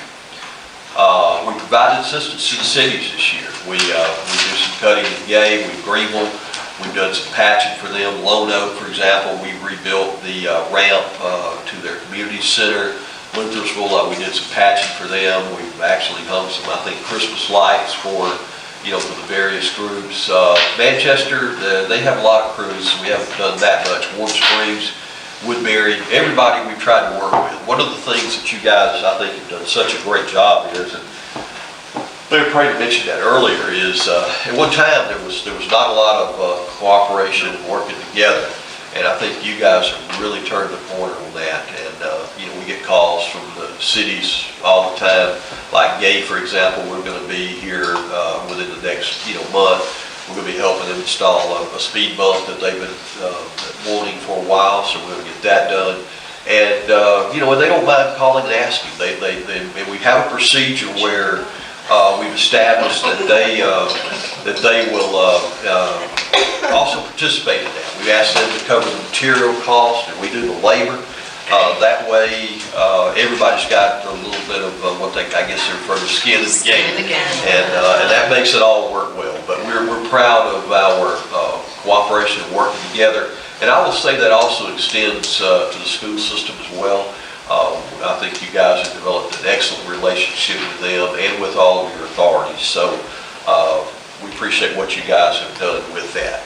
We have relocated our county servers. They were kind of at various points. We relocated them over to the 911 center where they have constant monitoring. And Skip, appreciate the work you've done on that. And that allows us to be in a very controlled environment. And Skip, anything you or Brent want to say about that? We still have a couple more out there that I'm starting to bring in. Soon everything will be in there and under lock and key where nobody can miss it. Good, we appreciate it. Also, Skip, a few times, I'm notorious, I can walk in a room and the computer will start malfunctioning. Skip can come in the building and it starts working better already, and he's been able to log in several times remotely and help me with stuff. And I really do appreciate that. And again, good cooperation, good working together with all of our departments.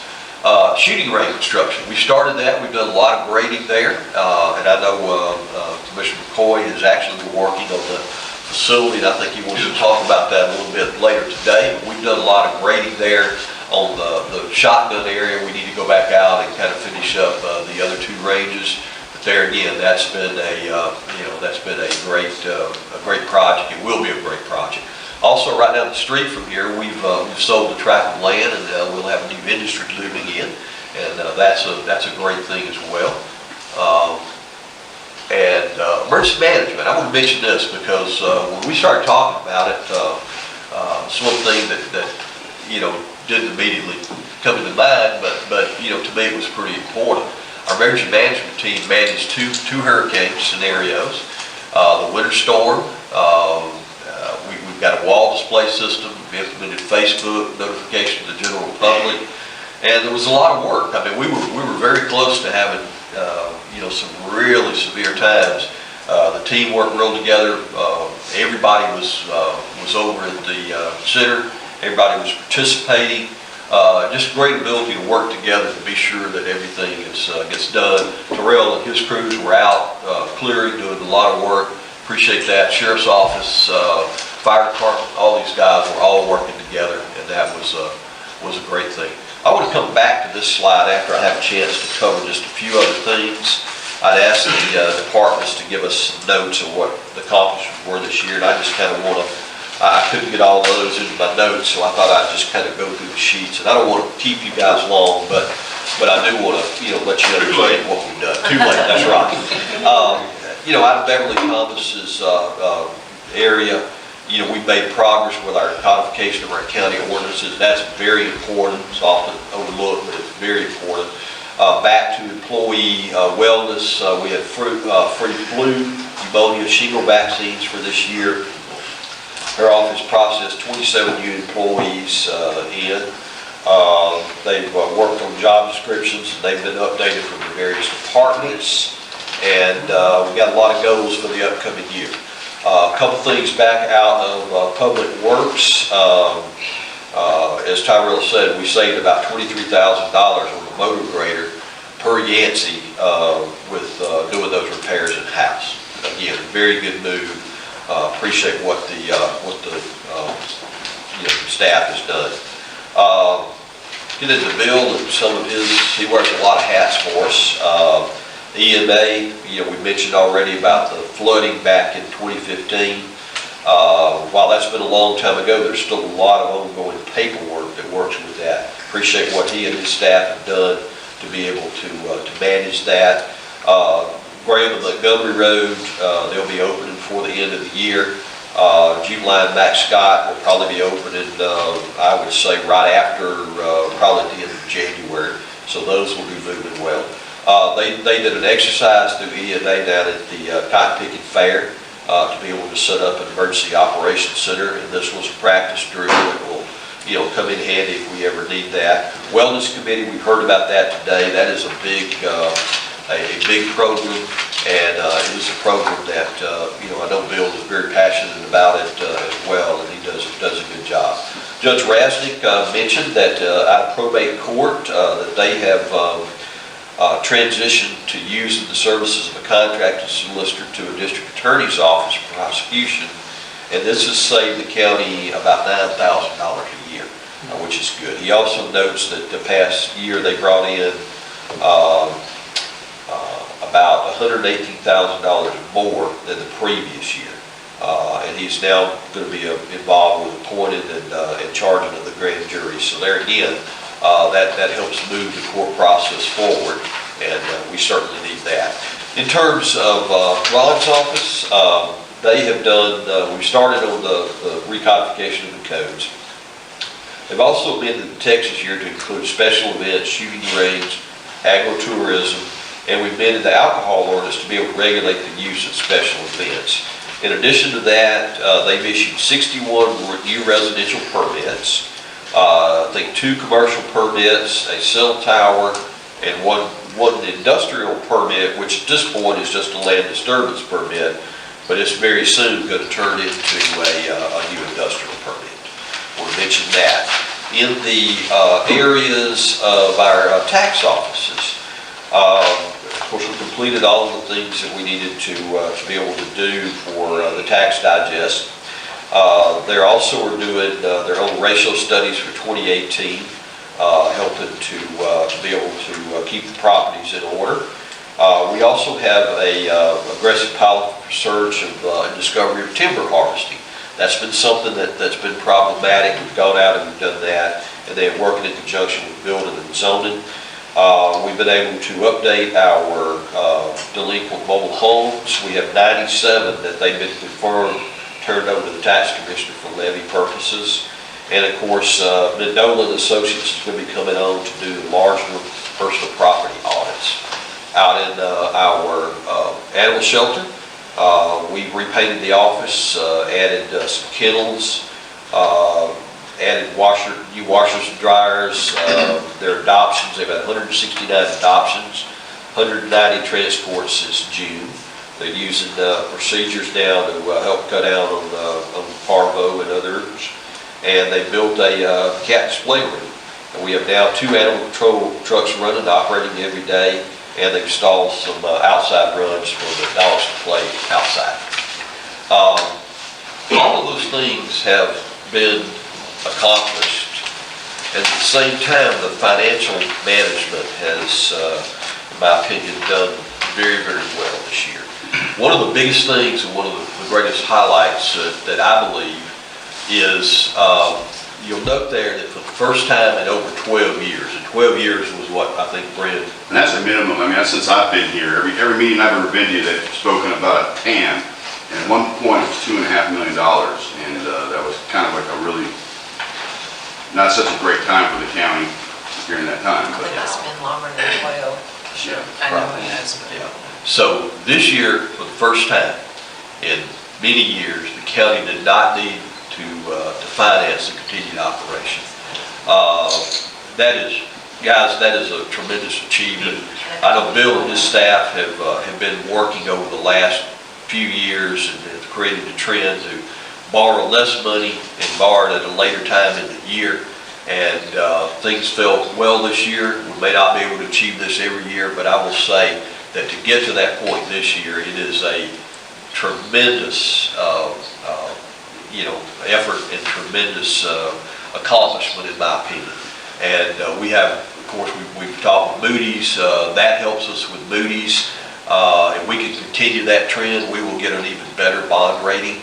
And I just think that Bill, his staff, commissioners, and the county department heads, and all of the county employees need to be recognized and congratulated for that, because that is truly a major achievement when you consider where we've been. And on top of that, it wasn't like we achieved that by just saying, let's don't do anything. That's right. We've done more. Miss Mary and I were talking the other day, any of the projects that we've got going would be a major project. But we've decided we're just going to do a whole bunch of them at one time. So some days it makes for very, very busy days. But it's been a great year. Next year, even more. And I appreciate the effort, work of everybody over accomplishing these guys. So be glad to answer any questions. Guys, if I've left out anything, y'all please let me know. Thank you. So I'm going to turn this back over to these guys now, and we'll move on to our agenda. Okay, all right, next on the agenda is the acceptance of the scrap tire abatement reimbursement agreement. Yes, ma'am. As we just mentioned, this is $8,500. We finally got the documentation back. We thank Allison for all of her work and telephone calls and submission of this. And this will be dollars we can use to dispose of tires. We will be setting up, I'll get with Tyrell and maybe Miss Jane, and we'll set up, some tire abatement programs, and we'll bring those back, and maybe on weekends, and sometimes whenever we have citizens drop them off, and we can have them disposed of. So that would be good. So we just want to ask you guys to accept the tire abatement. Okay, can we have a motion to accept the tire abatement reimbursement agreement? So moved. Second? Second. All in favor? Good deal.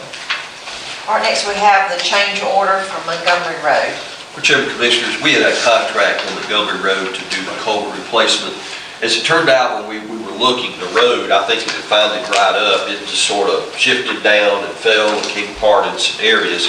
And we were out there the other day and actually had done it on the other side for a short section as well. So we met out with the contractor and asked them to take a look at this. The engineers met us there, and they're going to rework and rework all of this area. There was originally 125 linear feet of paving and road work. Now there is 481, so this is an addition of 356 linear feet of road work. These were at the bid prices that they gave us, so these are consistent with what was included in the bid. We did add the Tensar fabric. That will keep us from having to excavate quite so far. We'll excavate, put down this geotechnical fabric, and then we'll add our rock and everything on top of it. The total of this is $52,883.03, and we had actually received, upon our request, $145,000 from GDOT for Montgomery Road Bridge. So we'll be able to cover that within the GDOT dollars that we have on hand. That was that initial money we got. Yes, sir, that was the initial money. We made the call and said we need some help, and they sent us a check for $145,000.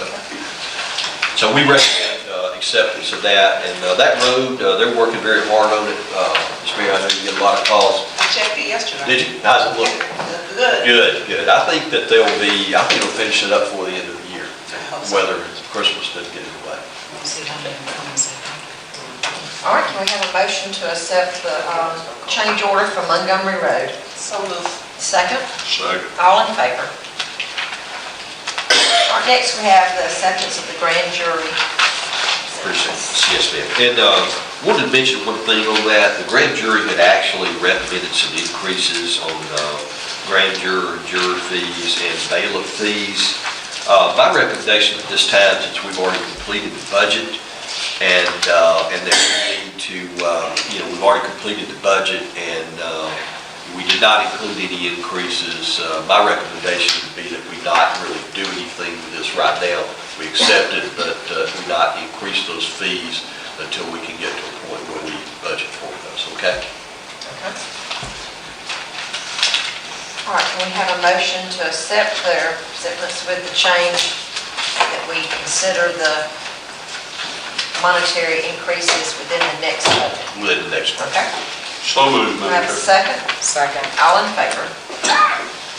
All right, let's have the addition of number 6, which was the shooting range, and we'll turn this over to Commissioner McCoy. Madam Chair, if you don't mind, I'm gonna stand for just a minute here and pass this stuff out. Give you a copy.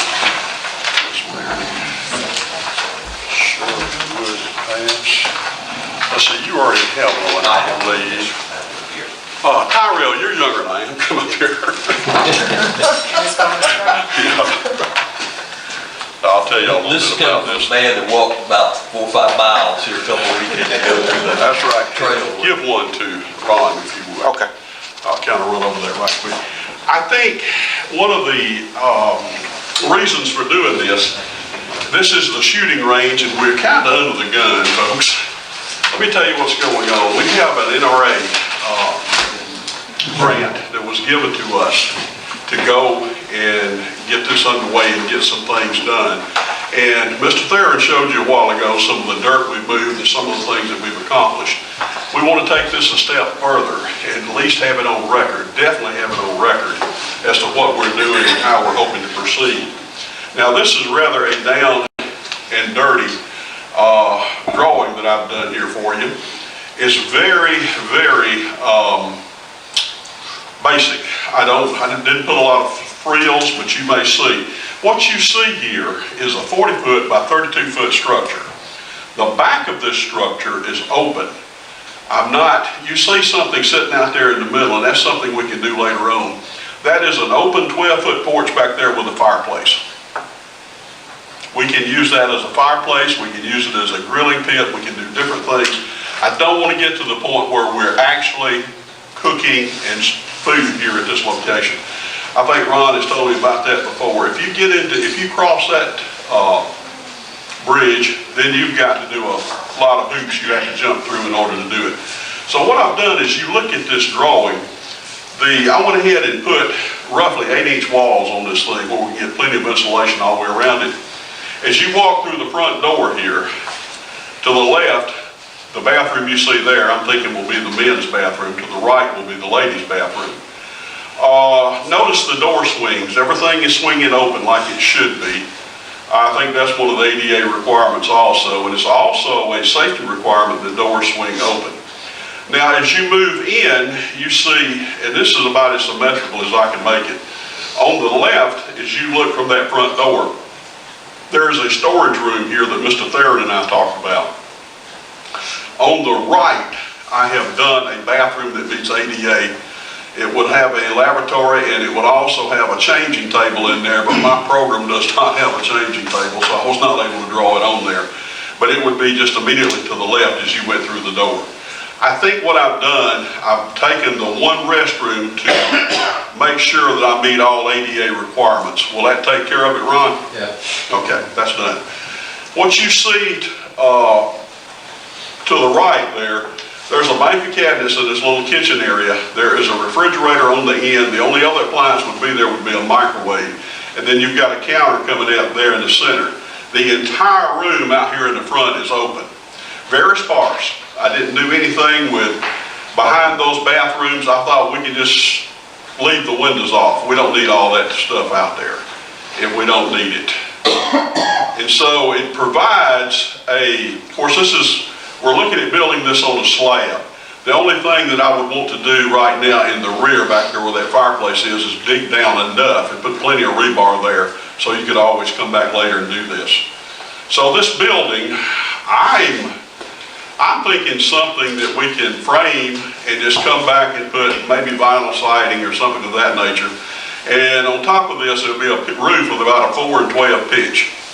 And that's about as simple and basic as I can do it. We can put a stoop on the front there over that front door, step it down and just use about a 4x6 or whatever stoop to enter this building.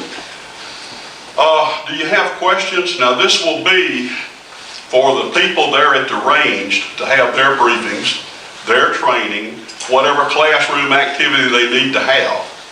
And then it also provides kind of an off-site if we need to go up, have a meeting there, or whatever we need to do, because if you look between those windows, there's 40 foot there, so there's a good bit of space here. So it can actually serve other purposes than just being the house for the gun range. Across the back, the reason I left that open, I think there's plenty of times in the climate we live in where we can set up tables, chairs, anything back there we want to do, and informal briefings, anything of that nature would be there. Now, you may notice I've done something here. I don't have a separate utility room, and I'll tell you what my thinking is there. The only thing that I would need is in the back of that storage on your left there is just use a little on-demand water heater right there on that wall. And what I'm thinking on the other two longer walls outside is using this type air conditioning system, the mini split. So we wouldn't have to be involved with a mechanical room or anything like that would cost any extra dollars. And of course, the way I set the plumbing up, we can come under a slab. I always like to keep the live plumbing in some sort of conduit. That way you bring it in, you can always take it back out. And if you've got it in conduit, if it ever has a leak, the leak goes to the outside and doesn't come into your building. And this is, like I said, right now, this is my first run at this, trying to come up with just something that I think would be suitable. Now, how do we do this? What I'm hoping when we first started this enterprise and we were talking is we're going to have to buy materials, obviously, but a lot of this, and I wouldn't want to try to finish that biggest, that large of space there. Of course, we could hire somebody to do that. But a lot of the framing, the building, the plumbing, the wiring, we can do ourselves. With the people with the NRA and the others that want to volunteer and do this. This building would be very quick to frame. That was one of the reasons I made it as symmetrical as I could. A carpenter, if he already knows on the left side what the right side's going to look like, he's already ahead. So it doesn't take him that long to get in there and do his framing and get that built. Mr. Theron, is there anything I've left out? And you were the one that said we need to have that storage room in there for different things, which would be, I guess, hearing protection, safety glasses, any kind of equipment like that would be necessary for what's going on up there. Absolutely. We need to have that where it would be, very secured, and, we can work that. I think the next thing. Yeah, that door would be locked. Is we just need to get up and maybe site these on the ground. Exactly. And to where everything needs to be. And we got plenty of space to work there, but. And we've got the equipment to level, set up the pad. Right, we do. No problem. Madam Chair, I have a question. Mr. McCoy, on this section right here, is this also covered? Yes. Okay. The cover goes right back, just all the way back. And the focal point there, if we ever got around the building, it would be a fireplace there. All right, and so this is also, Concrete. Thank you. I just had one of those moments. So when we talk about multi-purpose use of this, then that allows you to have other functions and things in that way. When the part you're entering right here, all right, so this is, how much open space is this as well? Because this is inside. You're looking from here to here is 40 feet. Okay. Okay. So it's long. It is very long. Okay. And then you're taking up, this will take up the most room, and I think it's 11 feet is what it says there, and that's pretty close. Okay. So you would have 9 or 10 feet right here, depending on, now this computer will create its own dimensions a lot of times too, and I don't always agree with its dimensions. And this is a very open area. Everything here is open. I didn't even put the walls separating the bathrooms. I turned the doors where they So they'll be slinging out right there. That's right. Okay. That's right. And this right here is the ADA thing like you and Brian talked about last time, where you can just do, in other words, I think it's money savings in this case. Even though we're building an extra room, we don't have to go in and meet all the ADA requirements in those 2 side bathrooms. Okay. Is that pretty feasible, Ron, to do that? I'm sorry, man. Is Is there not any need for like a lockable office out there? It is. That's what that storage area is gonna be. Oh, that's right, okay, I thought it was just a storage room, okay. It's storage, but you can, are you saying, would we have a desk in there? That's what I'm asking. I don't know that you would ever, somebody other than myself would have to address that. I don't know. And you could conceivably take off one of those corners and use it for just that. Right. But I like the idea, if you're gonna use these things, to keep everything as open as you can use it. Just to keep the air moving in there. When you don't have to put in ductwork, that's a big cost savings. Oh, yeah. So what about the bathrooms with those mini splits, you think efficiently? I Like believe, July, August? I'm hoping that with the exhaust fan and that mini split, that bathroom should be pretty well taken care of. And that may be something we need to do, Brent, is just put a little extra oversized fan in there, just to move some air on through there. So Commissioner Carter, when are we looking to get this project started? You got your shovel ready? We can get started, probably be after the first of the year. No, I like to see groundwork, I like to see, Yeah, I like to that see can, something I can touch. I want this in our files and on record in case we do have to build a little brochure for the NRA. Because we've already taken that money and put it in the bank. But dollars. And when does the grant indicate that we have to complete it? I don't think it really has any It doesn't have a date. indication whatsoever. They just want to see some progress. We made some progress. We have made progress. We've got the dirt moved and we've got something we're No working on. stipulations on how to use that money, just gun range. Just good. That's right. Okay. So, and then I understand, and correct me if I'm wrong, Bill, once we get this thing underway and going, we are also eligible for some grants from the DNR, right? Yeah, I think you could be, and I think there's also additional grants from the NRA that's available. That's, you may be They right. told us that when they initially gave it, but it's been some time ago, because somehow we were returning that money or whatever, and at that time, we had a discussion about getting it back. There was talk of additional funds I think there. it would be. Once we get it established, I think, you could get additional funds to maybe enhance our, backstops and targets and variety of things, and, so I think there's more dollars there once we get that done. This is a pretty large building, but it's not complicated to build at all. This will be pretty simple to do. The thing here that we could do, of course, I'm just looking at 8-foot walls all the way around the outside here, but inside here, and it depends on who we order the truss from, we can get that built in. We can vault that ceiling right in the center. It makes it look like tremendous more space there. Absolutely. And there's no reason why we can't do that here. Well, if you vault the ceiling, does that require more, that's okay, I was thinking about heating, but that's not. No, it shouldn't. I mean, the mini splits should be able to take care. The only other thing I thought about, to really get those on-demand heaters, the ones you want, you need gas. And that would just require a propane tank.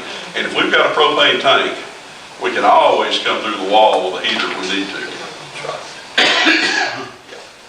Sure could. So, no, that's just the way I'm thinking about it. It's a good start. One of the next steps we'll probably try to do is go up and site it out and site it on the facility. We did, we laid it out. We did that where we graded to this point. That was some of our in-house engineering we were doing. So you were laying that out. I was to do this. That's true. So we're going to go back and finish that layout. Now that we got your product, we'll put it on the ground. How about that? We appreciate Commissioner Boyd's work on this. Do we need to vote to? No, I don't think any voting is required. It's just going into the I want it just in the record, so we'll have it there, and we can bring it back out anytime and look at that. Thank you again for your work. Good job. All right, next we'll have a report from Mr. Bill. I don't take very much time now. We've got, two reports in front of you, bank balances. Got a strong general fund bank balance, and expecting a large check from the tax commissioner's office, probably last around the corner for this month. So we're in good shape there.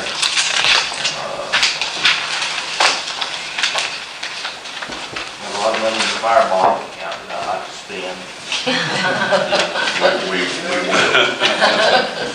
I'm kind of like Miss Mary, I like to see stuff happening in the ground.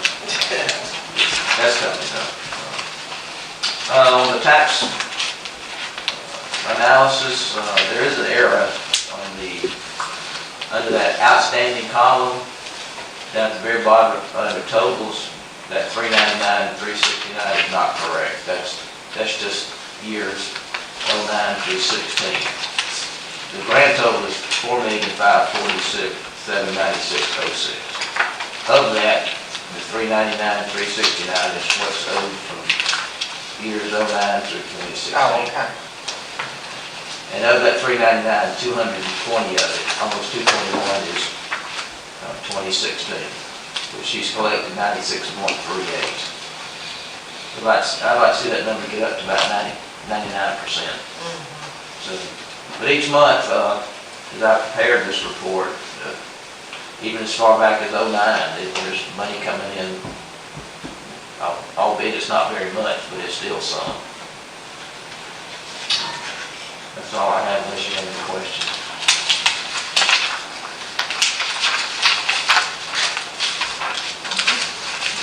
Any questions? On the second page, I did put the fire district and the fire bond there.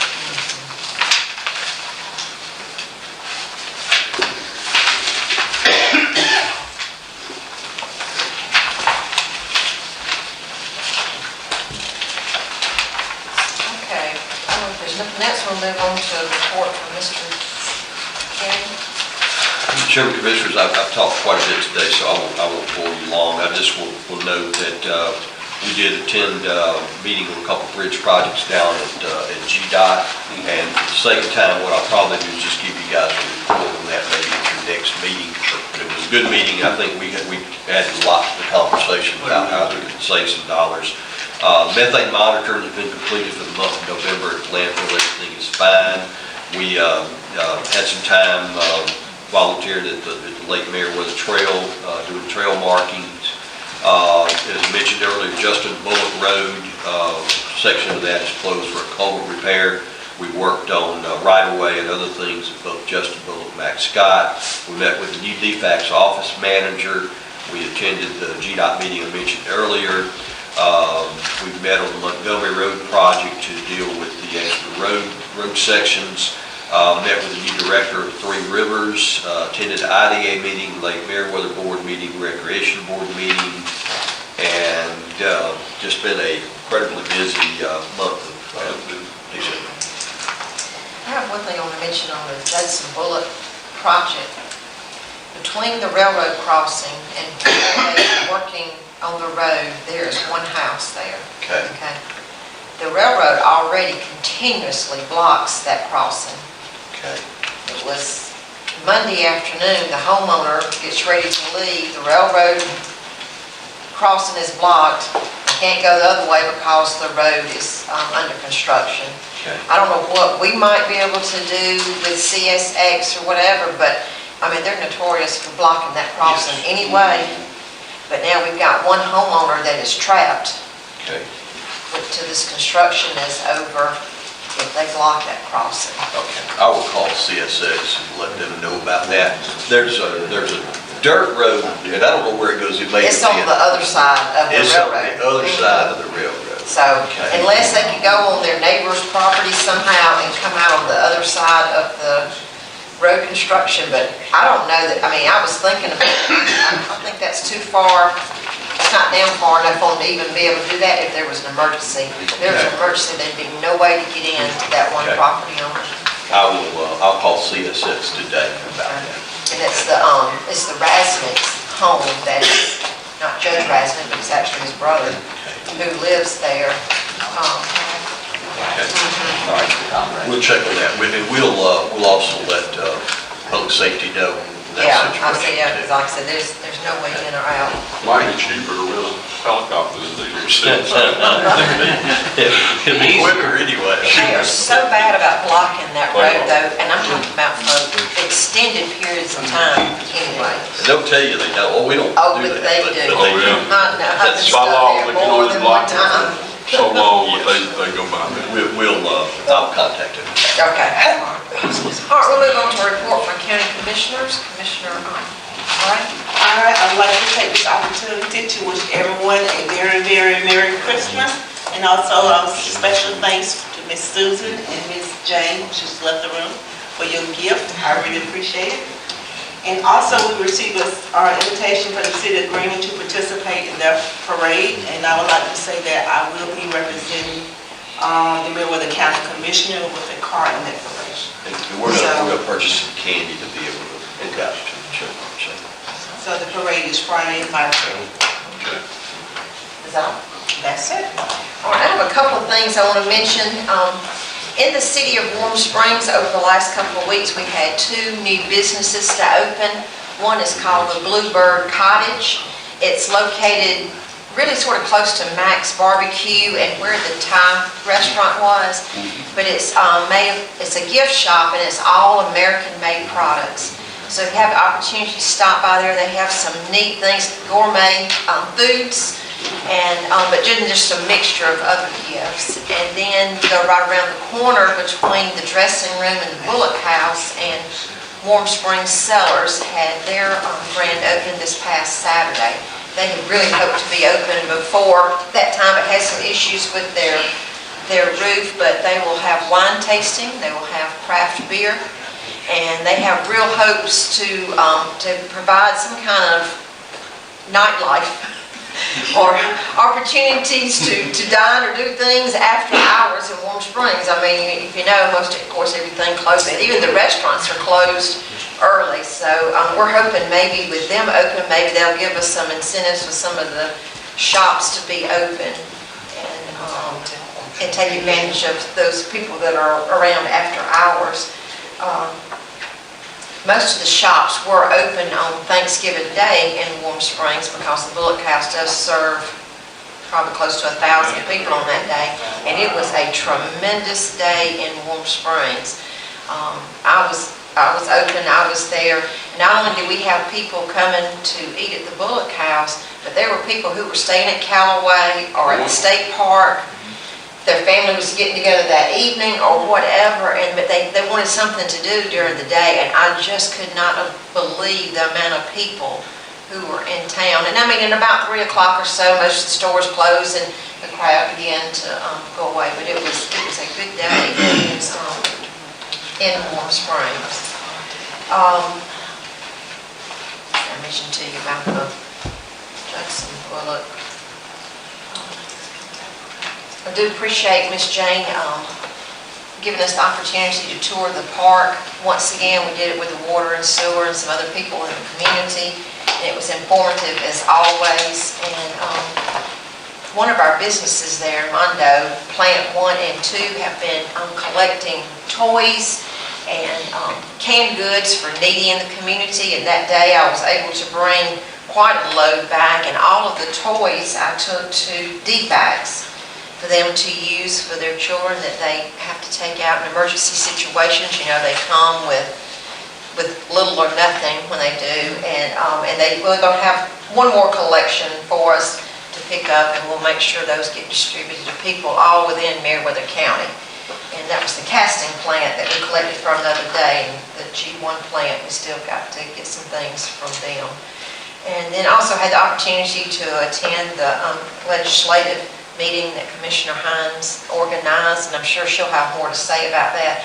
But it was a great meeting, well attended, a lot of good information, and some of the things we even talked about that day. I was able to talk to Representative Buckner.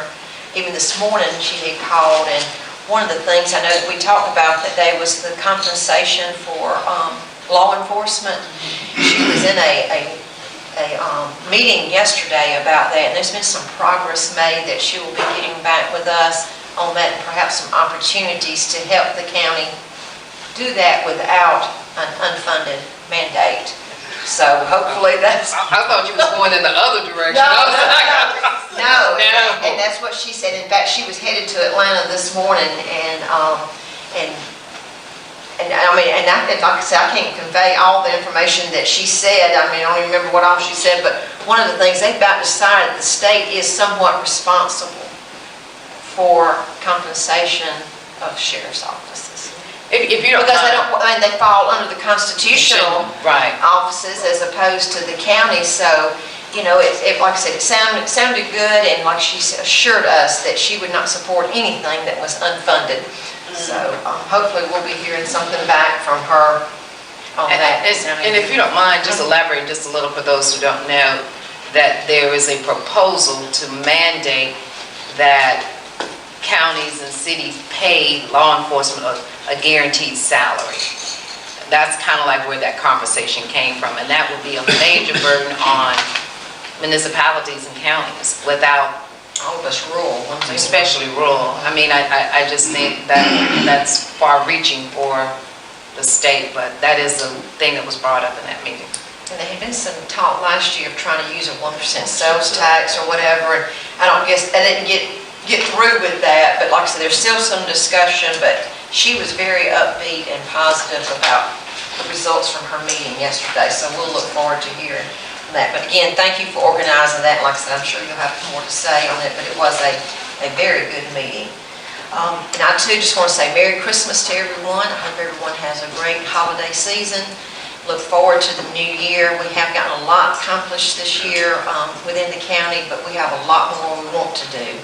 And as far as the financial situation, I'm like Mr. Gay, we may not be able to do it next year without the TAN, but we did it this year, but we still got a lot accomplished. I mean, I don't know when we have gotten so much done within a year and then still did not have to borrow money to get it done. So all of that, like I said, regardless of what happens next year, we have to borrow money. We could have a natural disaster as far as we know. We don't know what may happen.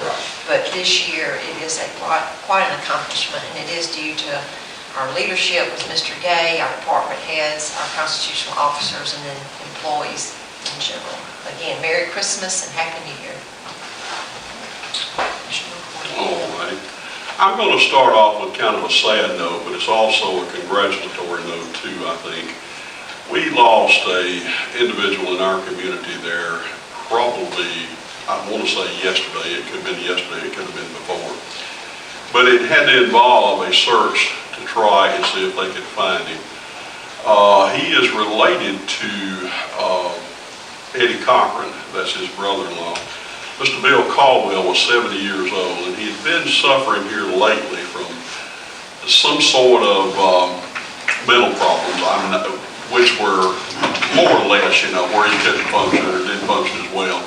So he went over to his sister's house on his golf cart there night before last. It was just simply going back to his house. I guess he got disoriented, so he rode his golf cart till the battery quit. And then he got out and started walking. And to make a long story short, my daughter was there, I wasn't there. She was giving me blow by blow as to what was taking place. He probably tried to go down to the creek. Byron, we haven't heard of any foul play in this, have we? No. And he, when you're out there, you're hot, you're walking, he probably heard that water running and tried to get to the water. He wound up falling in the water and he drowned, and of course they found him floating down the creek there. But it was an all-out effort. Sandy Garrett did a great job of what he was doing. I think all of your folks did, Brian. I was going to tell Alphonse, and he's already gone, and the Sheriff's Department appreciate the effort y'all put into that. It's sad when things like that happen, but I believe Pike County even sent their helicopter over, didn't they? We had GSP's helicopter here. Okay. So, well, that's a sad note. Let me move on just a little It further. is sad, but I'm glad they Yeah. found him. You still in Truth County, you got that lady They're that's still been lost. walked off and been missing since Thanksgiving, and the family's just such in limbo. So as sad as it is, at least the family knows what. I think closure means a great deal. If you can, yeah, I really do. But anyway, let me move on. Last week, I was asked if I had a project that our new temp could work on, and I asked for a road book. I had one to fall into my hands to get the updated version for all the commissioners. These things are indexed where you can just go find the road and then flip to the page and you see where you are. And it's really great to have one for the county. So I assumed, she's working on that, Allison? She is? Good. And that way, at least we'll all, and whoever needs copies of that, because this is a big county. And when you start talking about roads and where they are, and the book is just nicely laid out where you can flip from page to page. It's not like having to sit out there with a great big map. So we should be seeing that here in the near future. Christmas parade in Woodbury, I did make that on Saturday, and y'all remember how it started off. So anyway, by midday, they were able to have the parade, so we got through, and I was surprised how many people did show up, and I kind of surprised to see people from Warm Springs and Manchester out there lining the streets too. Mr. Theron mentioned Lake Meriwether, and that has been a major project. When we kick off the year next year, we're going to sit down and start looking at some fees. We're way under the scale for what most people get. And we're bringing things up to date where they're going to be comparable with what other people are offering. Now, we have started the trail and started tagging it, and I challenge you, if you have some time over the holidays, just go down there and walk to your heart's content. Let us know what you see and what you think about it. I saw a note here, and I'll quickly hit that. Mr. Tyrell, I'm getting those texts and things on roads again. Strickland Lane and Panther Creek, they sent me a little note that said we need gravel, and I haven't been over there to look at it. Normally I do drive over and check my items, but I just haven't seen that one. So if you get a chance, do take a look at that. Appreciate it. That's about all I have, and I'd just like to wish everybody a Merry Christmas and enjoy working with you. Just a couple of things. There's a Christmas party that will be December the 20th from 2 until 4 at Warm Springs Community Center. This is the Christmas party that DFACS gives every year for the foster children. So we do have a flyer, and if anyone wants to participate or provide them or give them a call and see what they would like, please do. Once again, to the City of Warm Springs, thank you so much for opening your doors to allow them to have this. I think this will be an annual event. Hopefully, things like this, we can get the information ahead early enough. There's so much that goes on in December. You can't make it to everything, but at least if we have the information early enough. So I encourage people to come. Also, the City of Lono, the Lono community, not the city, the Lono Community Club has made a donation to this event each year in December. They like to look at needy families and things of this nature, so they were able to make a contribution to this upcoming event. Also, once again, you always hear me talk about support local, and December is, shop local. It's a big thing, and so for the things that's going on in Warm Springs, we say kudos to everybody in Warm Springs. This has been a great year for Warm Springs as far as small business. So on December the 16th at 12 noon, the grand opening and ribbon cutting of the Warm Springs Cellar would be going on at 12 noon. So if anybody wants more information about that, I have some flyers, and hopefully, Brand, we can get this on the Facebook page. I'm sure they would love to have more than their share of people sipping on wine and all that good stuff during the holidays. The other thing is, I want to say thank you to Mr. Gay, and also thanks to Allison to just following up on my pursuit of Paxton's program. Once again, I felt like it was a great program for us to participate in. We are doing a great job. Public Works had 2 employees. Now I think they're down to 1, and the young lady, I understand, is doing a great job as answering the phones and things of this nature, which is allowing Sue to do some other projects along the way. I understand Skip now has someone working with him.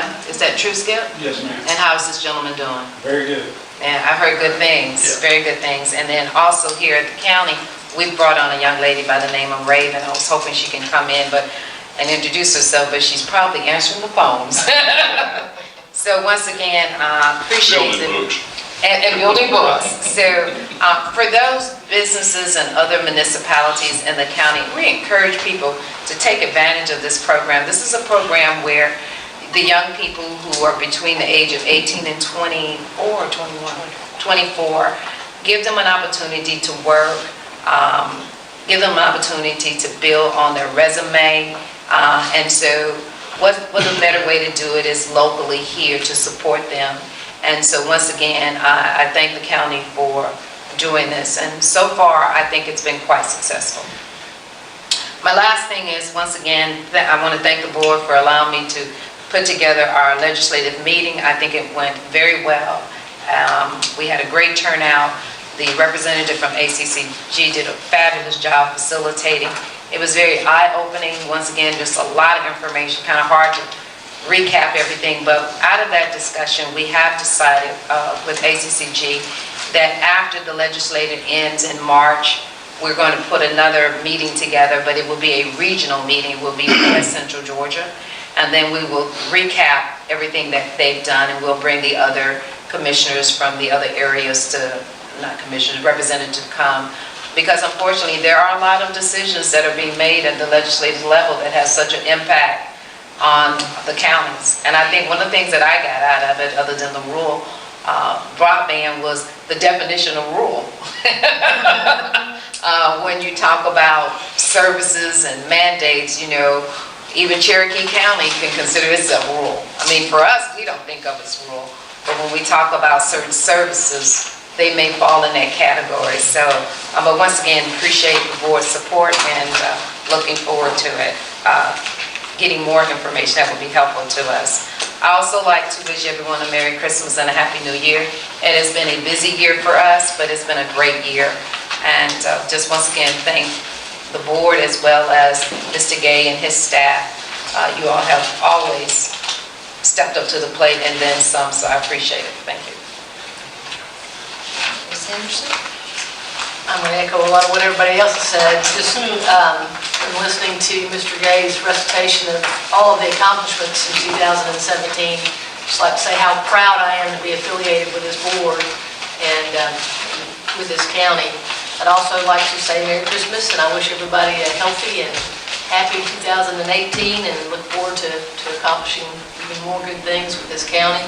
And unfortunately, we do have need for an executive session to discuss legal, personnel, and real estate matters.